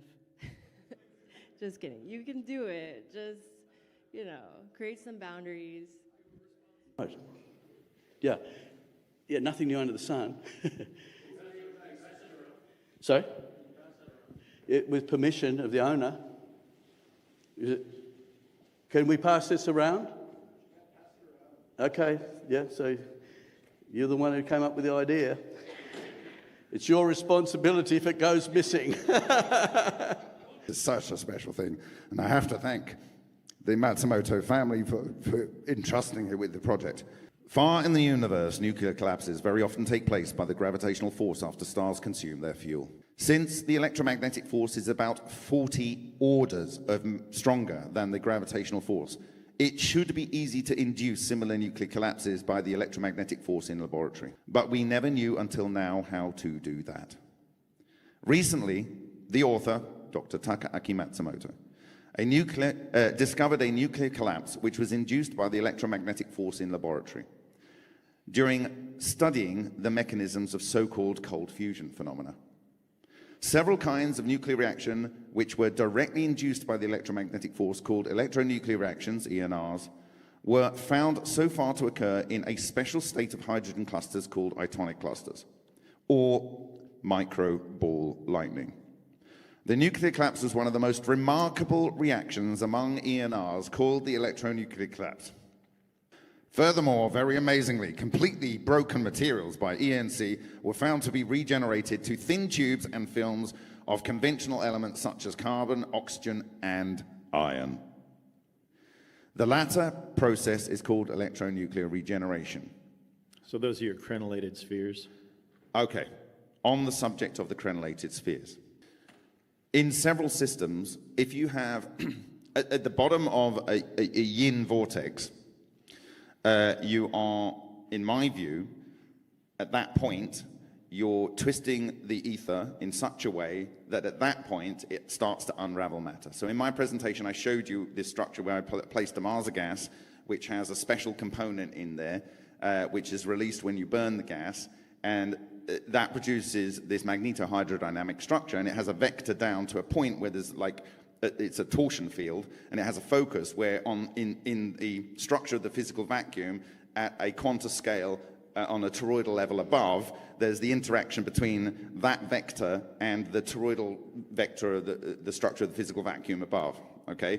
And at that point, it literally unwinds matter, and that's the yin pulling force. It desires to take from the environment to create life, okay? So that is disrupting matter. Now, any matter in that position will have the hidden matter within the energy ripped from it. And this is what Nina Kaligina was doing when she was using Psi-Force, which we have the capability to use. She was able to move material around, but she was also able to stop the heart of a frog and restart the heart of a frog with her intention through her hands. And then when one of her colleagues said, well, I'm not really believing this, try and do it to me, she did it and sent him into cardiac arrest, and they had to do CPR. So that's extracting chi, and it's just sad because there's two horrendous weapons that are possible with this technology that almost certainly have been developed, and you don't know it's even possible, but in certain circles it's just accepted as part of things you can do, right? So it's able to extract that. And what happens when you extract that hidden energy within the matter? The electrons just fall off and the matter starts disassembling. And it disassembles in the most, in my view, most stable nucleon clusters. So it disassembles into protons, helium alpha particles, and carbon. So because you're changing the distortion of the physical vacuum, and all energy comes from a difference in change in the distortion of the physical vacuum. It doesn't matter whether it's chemical energy or nuclear energy. Okay, but I can tell you our experiment called Ultra Experiment, it's highly well defined. A 3-year-old can learn to conduct it and do the experiment within 7 minutes. It works 100% of the time if you follow the instructions, and you get lighter and heavier elements, and I wasn't blown up. It's called the least action process, right? So the yang side, that's the brighter light in your Masonic temples. You had the sun force in all of the ancient religions, right? The swastika, right? That disassembles and unwinds the trapped light, okay? Then it can be unwound in such that the connection between the clusters in the particular nucleus fall apart based on their strength of binding. Okay. Then it goes through a wormhole, which is in page 91 in Matsumoto's book, which he worked out from 11 years of his research. Okay. Goes through the wormhole, comes through to the yin. So the yang is disassembling matter. It goes through a wormhole. It's not interacting with any matter. This is literally able to go through all of the matter you can possibly imagine without interaction. And the wormhole connects the center of the yin to the center of the yang? Yes. You getting it? And on the other side, on the yin, it assembles matter. So there, in this particular experiment, which I think ran for 90 seconds or 300 seconds, one or the other, on that particular side, you don't want to run it long because it gets confused. This is confused, right? There's lots of experiment things that went on all over the place, over and over and over again. So it ends up being homogeneous. It just looks like rock. Okay, so it comes around the other side, and on that side, inside the Vesica Pisces, inside the golden ratio line, there is exactly a 2-arm spiral galaxy structure, which was replicated by other parties. And inside those places, but it's not that the Magatarm is up here and then the other side it's down there. It is the 69. It is the yin-yang, even on that level. It literally looks like a 6 and a 9. On that side, there was calcium and no boron. So if it's a contamination in the system and both vortexes are the same, you should see calcium and boron here and calcium and boron here, but you don't. You see boron here with no calcium, which is aluminium minus oxygen, and over here you see aluminium plus oxygen, which is some isotopes of calcium in the absence of boron, and that is the yin side, the creative force in the universe. You literally cannot have a universe which does not have yin and yang. And because it's fractal, every yang has a yin and a yang, and every yin has a yang and a yin. Okay, there's female in all of us, and there's male in all of us. Get over it. All right, thank you. Okay. So, the least action process defines that you are reorganizing the nucleons in a way that doesn't involve the Coulomb barrier. It's irrelevant. Forget about it. Right? Forget about it. And it comes around the other side. And so you're taking apart matter. That has energy. It's captured and it's released in the reorganization of the matter on the other side. There might be a net-net. Characteristics of ball lightning, you find them in crop circles, and you'll find them in comet sort of impacts where there's the same multi-axis shear, and they're producing these things. So they're concurrent, with everything else. So can I finish the question? So I was wondering, is it potentially that one of the spheres that was welded could have contaminants of a magnetic material, and that's causing the isopotential lines to steal the plasma, increasing the heat on one side? Because you did say, like with magnets, it can... No, what's happening is, remember, there's two things happening inside. So it's counter-rotational spin. Yeah. So you've got the vacuum pulling through your water.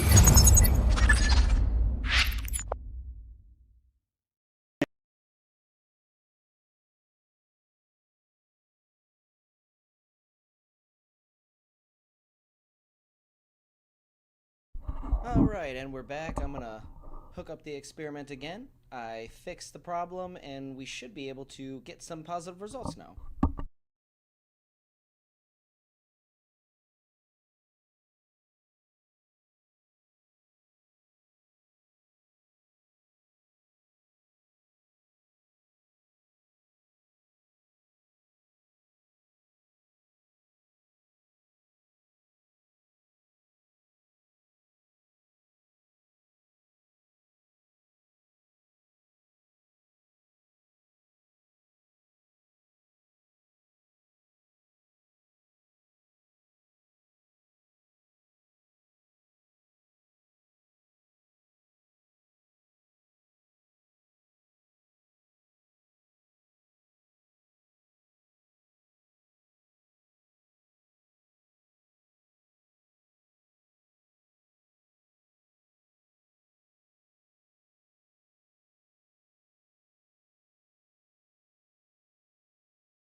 I'm curious. We're going to turn this off for a minute and see if we can pinpoint the magnetic monopole frequency and then aim for that.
So we have some interesting results I have to write down before I forget them. Frequency rise. We're getting some really positive results with the digital pole detector. Gives us an idea so we're not shooting in the dark here. So frequency wise, before I forget, 40 hertz. Because different frequencies produce different beats for the pole. So instead of it just being for your pole detector picking up whatever pole you're picking up, what we're experiencing is at, say, 39 hertz, it will be an offbeat, like so it's not a smooth temporal sync. It's not the rhythm that we need for spinning that neodymium sphere accurately. So we're using the pole detector to determine the best frequencies for the steadiest pole detection before we get to the frequency range which produces the North Pole. We just want the South Pole. Again, South Pole can be kind of visualized as outflow of the magnet, and the North Pole can be visualized as the inflow. So we don't actually get a North Pole until we hit around 280 hertz. So that's our cutoff. Really, it's 270 because that's the highest frequency that I saw that produced that even rhythm. So our cutoff is 270 hertz. And we're starting at 40 hertz. So to really get that rhythm, we want 40 hertz.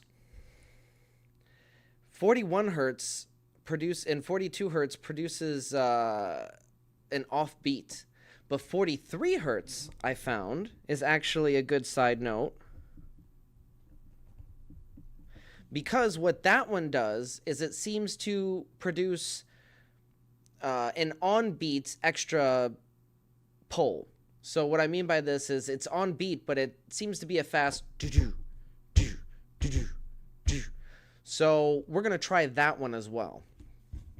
That might be it might be the asynchronous might throw it off. I don't know. So we're going to make note of 43 hertz. But our ideal situation is 42 hertz. I'm sorry, 40 hertz. So 40 hertz, we produce that really strong in sync tempo for the South Pole. And we don't get a North Pole. Not until we get into the high 200 frequency, high 200 hertz frequency range. So what I found is once you can get it spinning evenly in the container, and it's not lopsided spinning, chaotic. Once it's spinning evenly around the edge, we can then boost it 10 hertz or 100 hertz at a time, as long as we land on one of these beat frequencies. The next frequency we can get to, I'd say, is 120 is a perfect.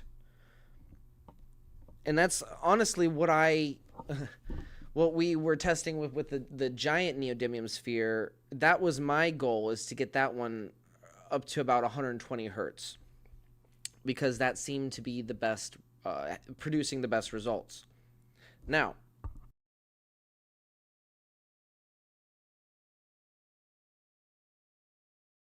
excuse me. Now, 120 hertz is our next beat frequency we want to increase to fast. And then we want to try to increase to 270 hertz. Now, these frequencies might not be entirely accurate in terms of the intervals we're stepping up, but these are the beat frequencies that I observed the steadiest on-sync tempo for the pole detector for the South Pole. So we're not shooting in the dark anymore. We're not blind. We can actually go into this with a little bit of understanding that and I didn't even realize this because it's been a while since I've tested this experiment with the pole detector, but different frequencies do produce asynchronous tempos for the poles. Like in the 30 hertz range, it's like you'll see do do do do do do do do do do do, like it's just chaotic, you know, like there's a pattern to it, but it's not the tempo, it's not the beat, the tempo we're looking for. So it's not going to produce that steady high RPM for the neodymium sphere spinning. Now, there might be slightly different physics involved because of the between the light sphere and the heavy sphere, simply because the momentum and the mass of the heavy sphere is going to be different. That one doesn't scroll around or roll around the edge of the container like the small one. That one has a lot of mass, so it's just going to spin in the center. And we have to be careful, because if it gets lopsided, if we have the wrong frequency, for instance, and it gets lopsided, it could get too fast and crack the container. So we have to be very careful with that one. That's why I'm doing that one last. But it seems that we fixed the power factor, and the power factor was simply the current potentiometer on the power supply wasn't twisted enough. So I just had to give it a little bit more juice. We're working with anywhere from 6 to 9 amps at 12.9 volts from the power supply, but that obviously adjusts based on the current need and all the demand from the system. It's going to be dynamic. So we're going to run this test again and see if we can get these beat frequencies.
Alright, for our final test, we're going to do the giant neodymium sphere.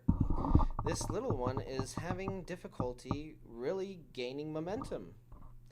I suspect it's harder to have it right around the edge of the inside of the container than it is to just spin in place, so let's try it. We're going to be really careful with this one, though.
Alright, we're ready to begin our final test.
We almost had it. Almost had it.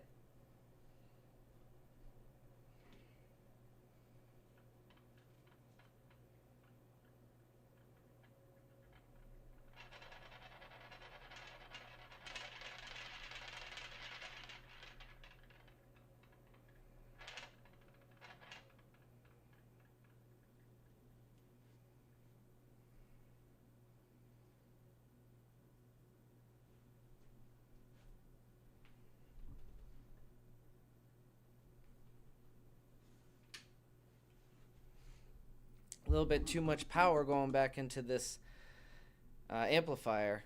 Interesting. So it hit the emergency standby mode. We're going to turn it off, let it cool off for a second. It got really fast, and it's synchronized with 120 hertz. So that's when I pulled it out and pulled it closer. It seems that there is about a threshold about right here, but we might be able to get it to continue to spin right here. It seemed like it was continuing its, you know, momentum. It was maintaining its momentum at least. That's maybe 2.5 feet away. Maybe 3 feet, actually. Yeah, about 3.5 feet. Yeah, about 3 feet away from the center of the coil. So let's turn it back on and try it again.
Well, we were very, very, very close. I'm going to give it one more try.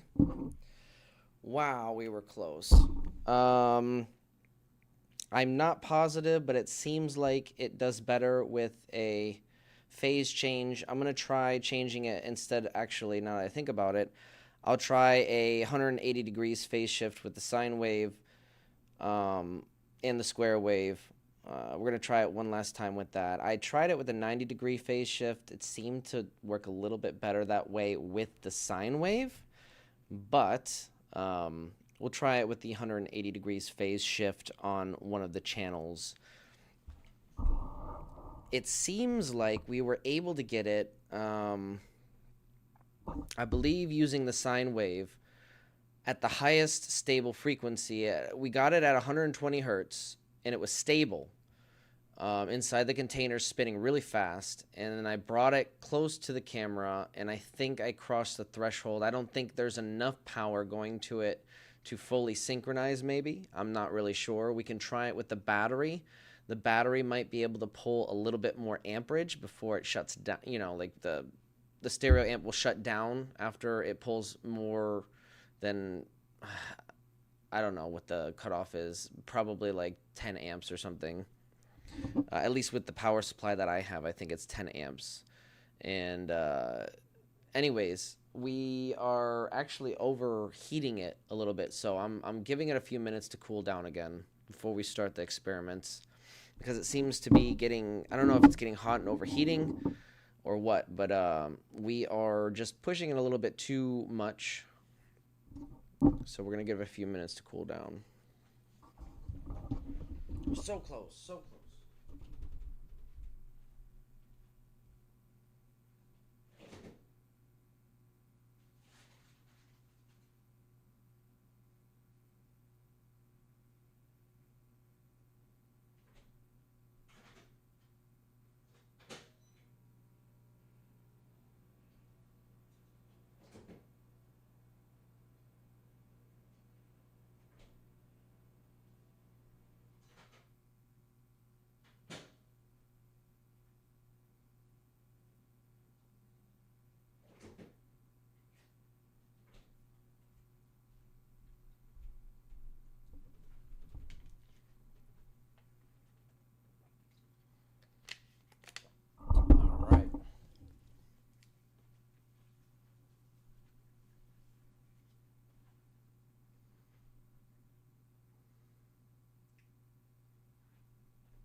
All right.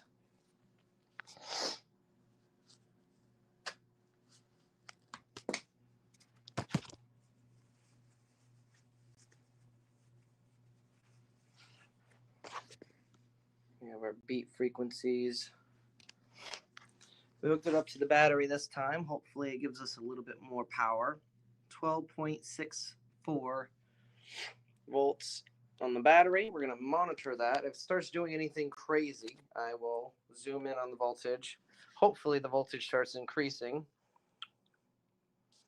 And that's the goal.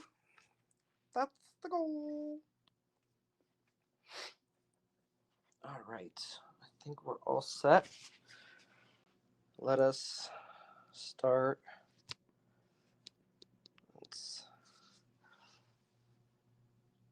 All right. Let's go. All right.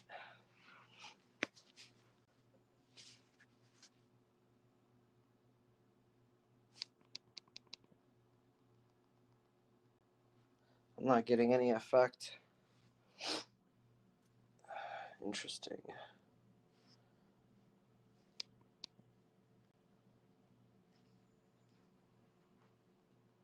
Nothing. Oh, let me adjust the face.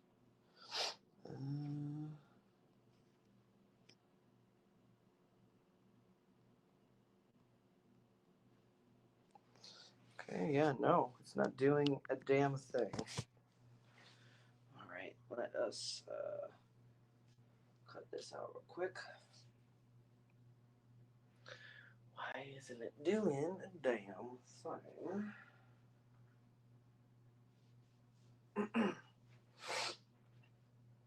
That is really odd. Okay.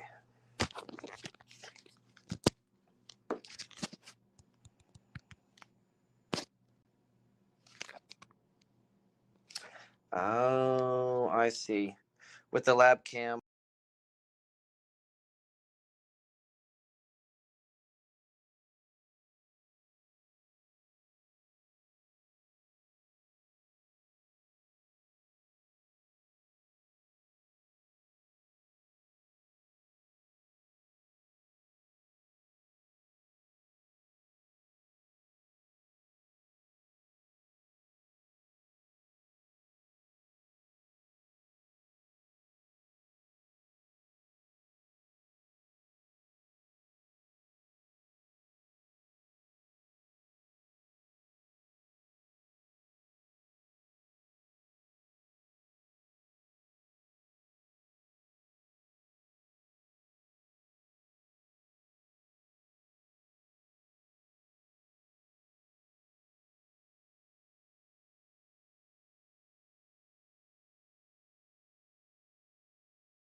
Whew!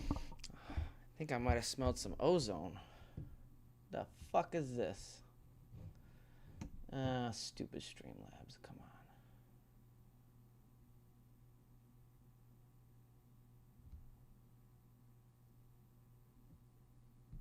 on. There we go. All right, so since that fucked up with the Streamlabs, I might do that one more time so you guys can get a closer look at it. With the battery, it works a lot better, but it's pulling so much from the battery. We're going to run it one more time with the battery. I thought I smelled some ozone.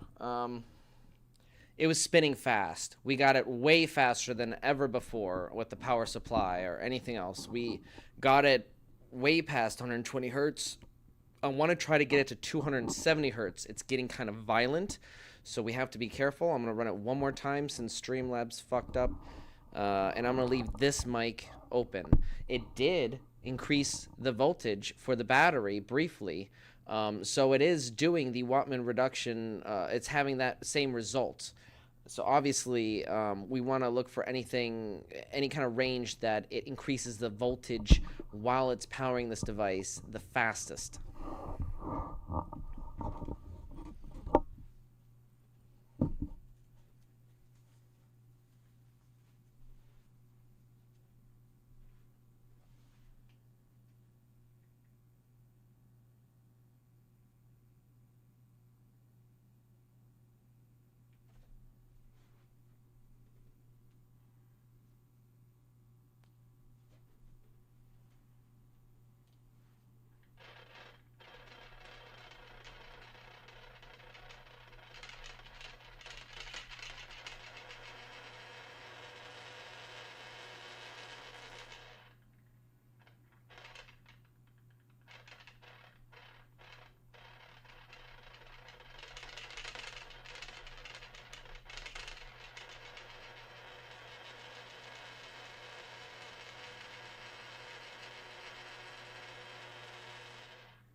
Whoa!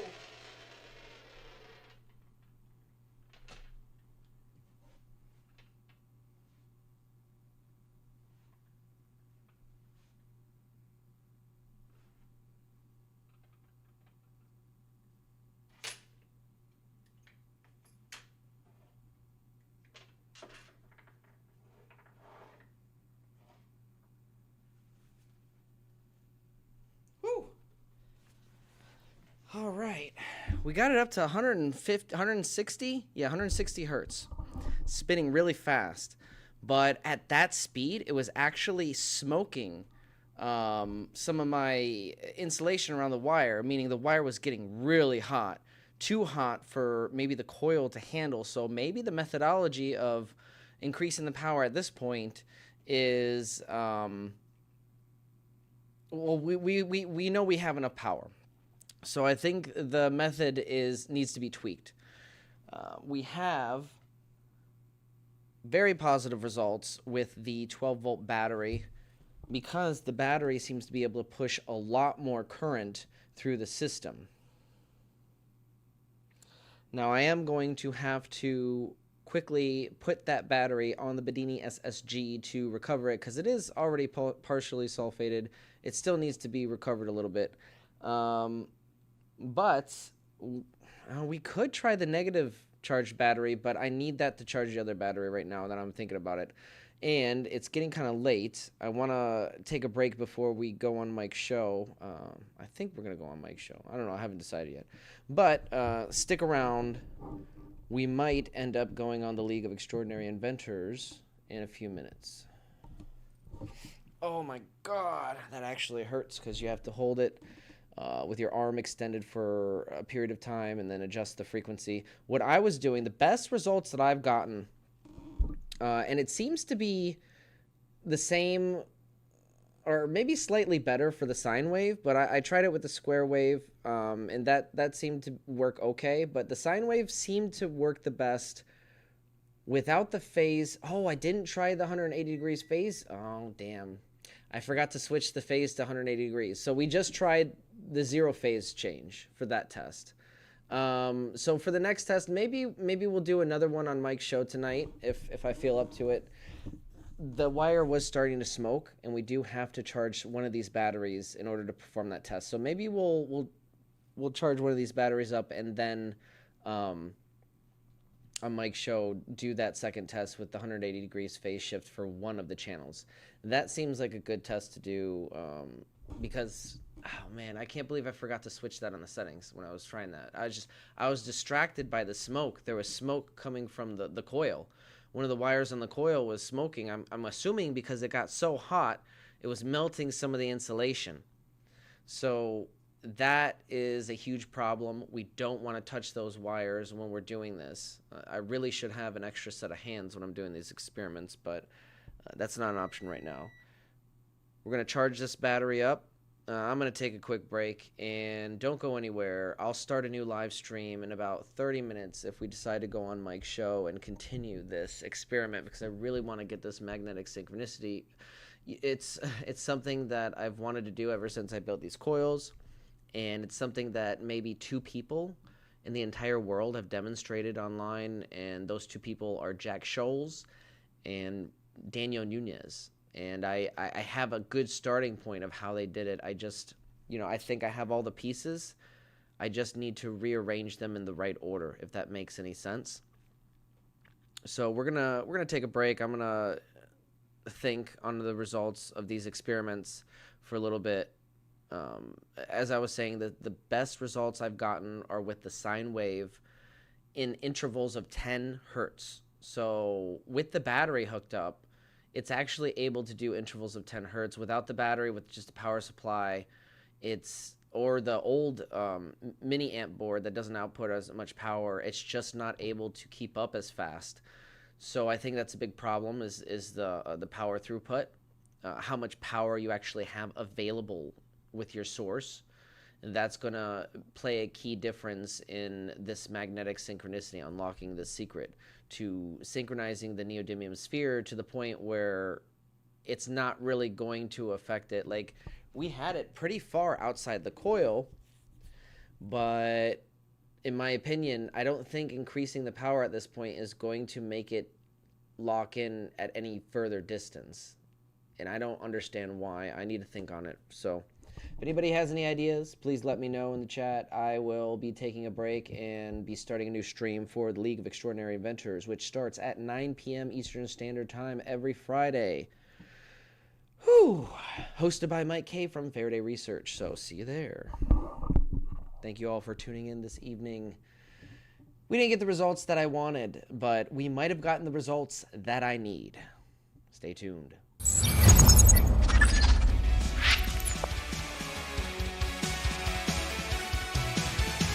In the depths of hidden files, just inside the secret circuits, unraveling through the miles, oh, truth was masked by coded curtains. You didn't know, we're shattering the silence, feel the power, revelations on the rise.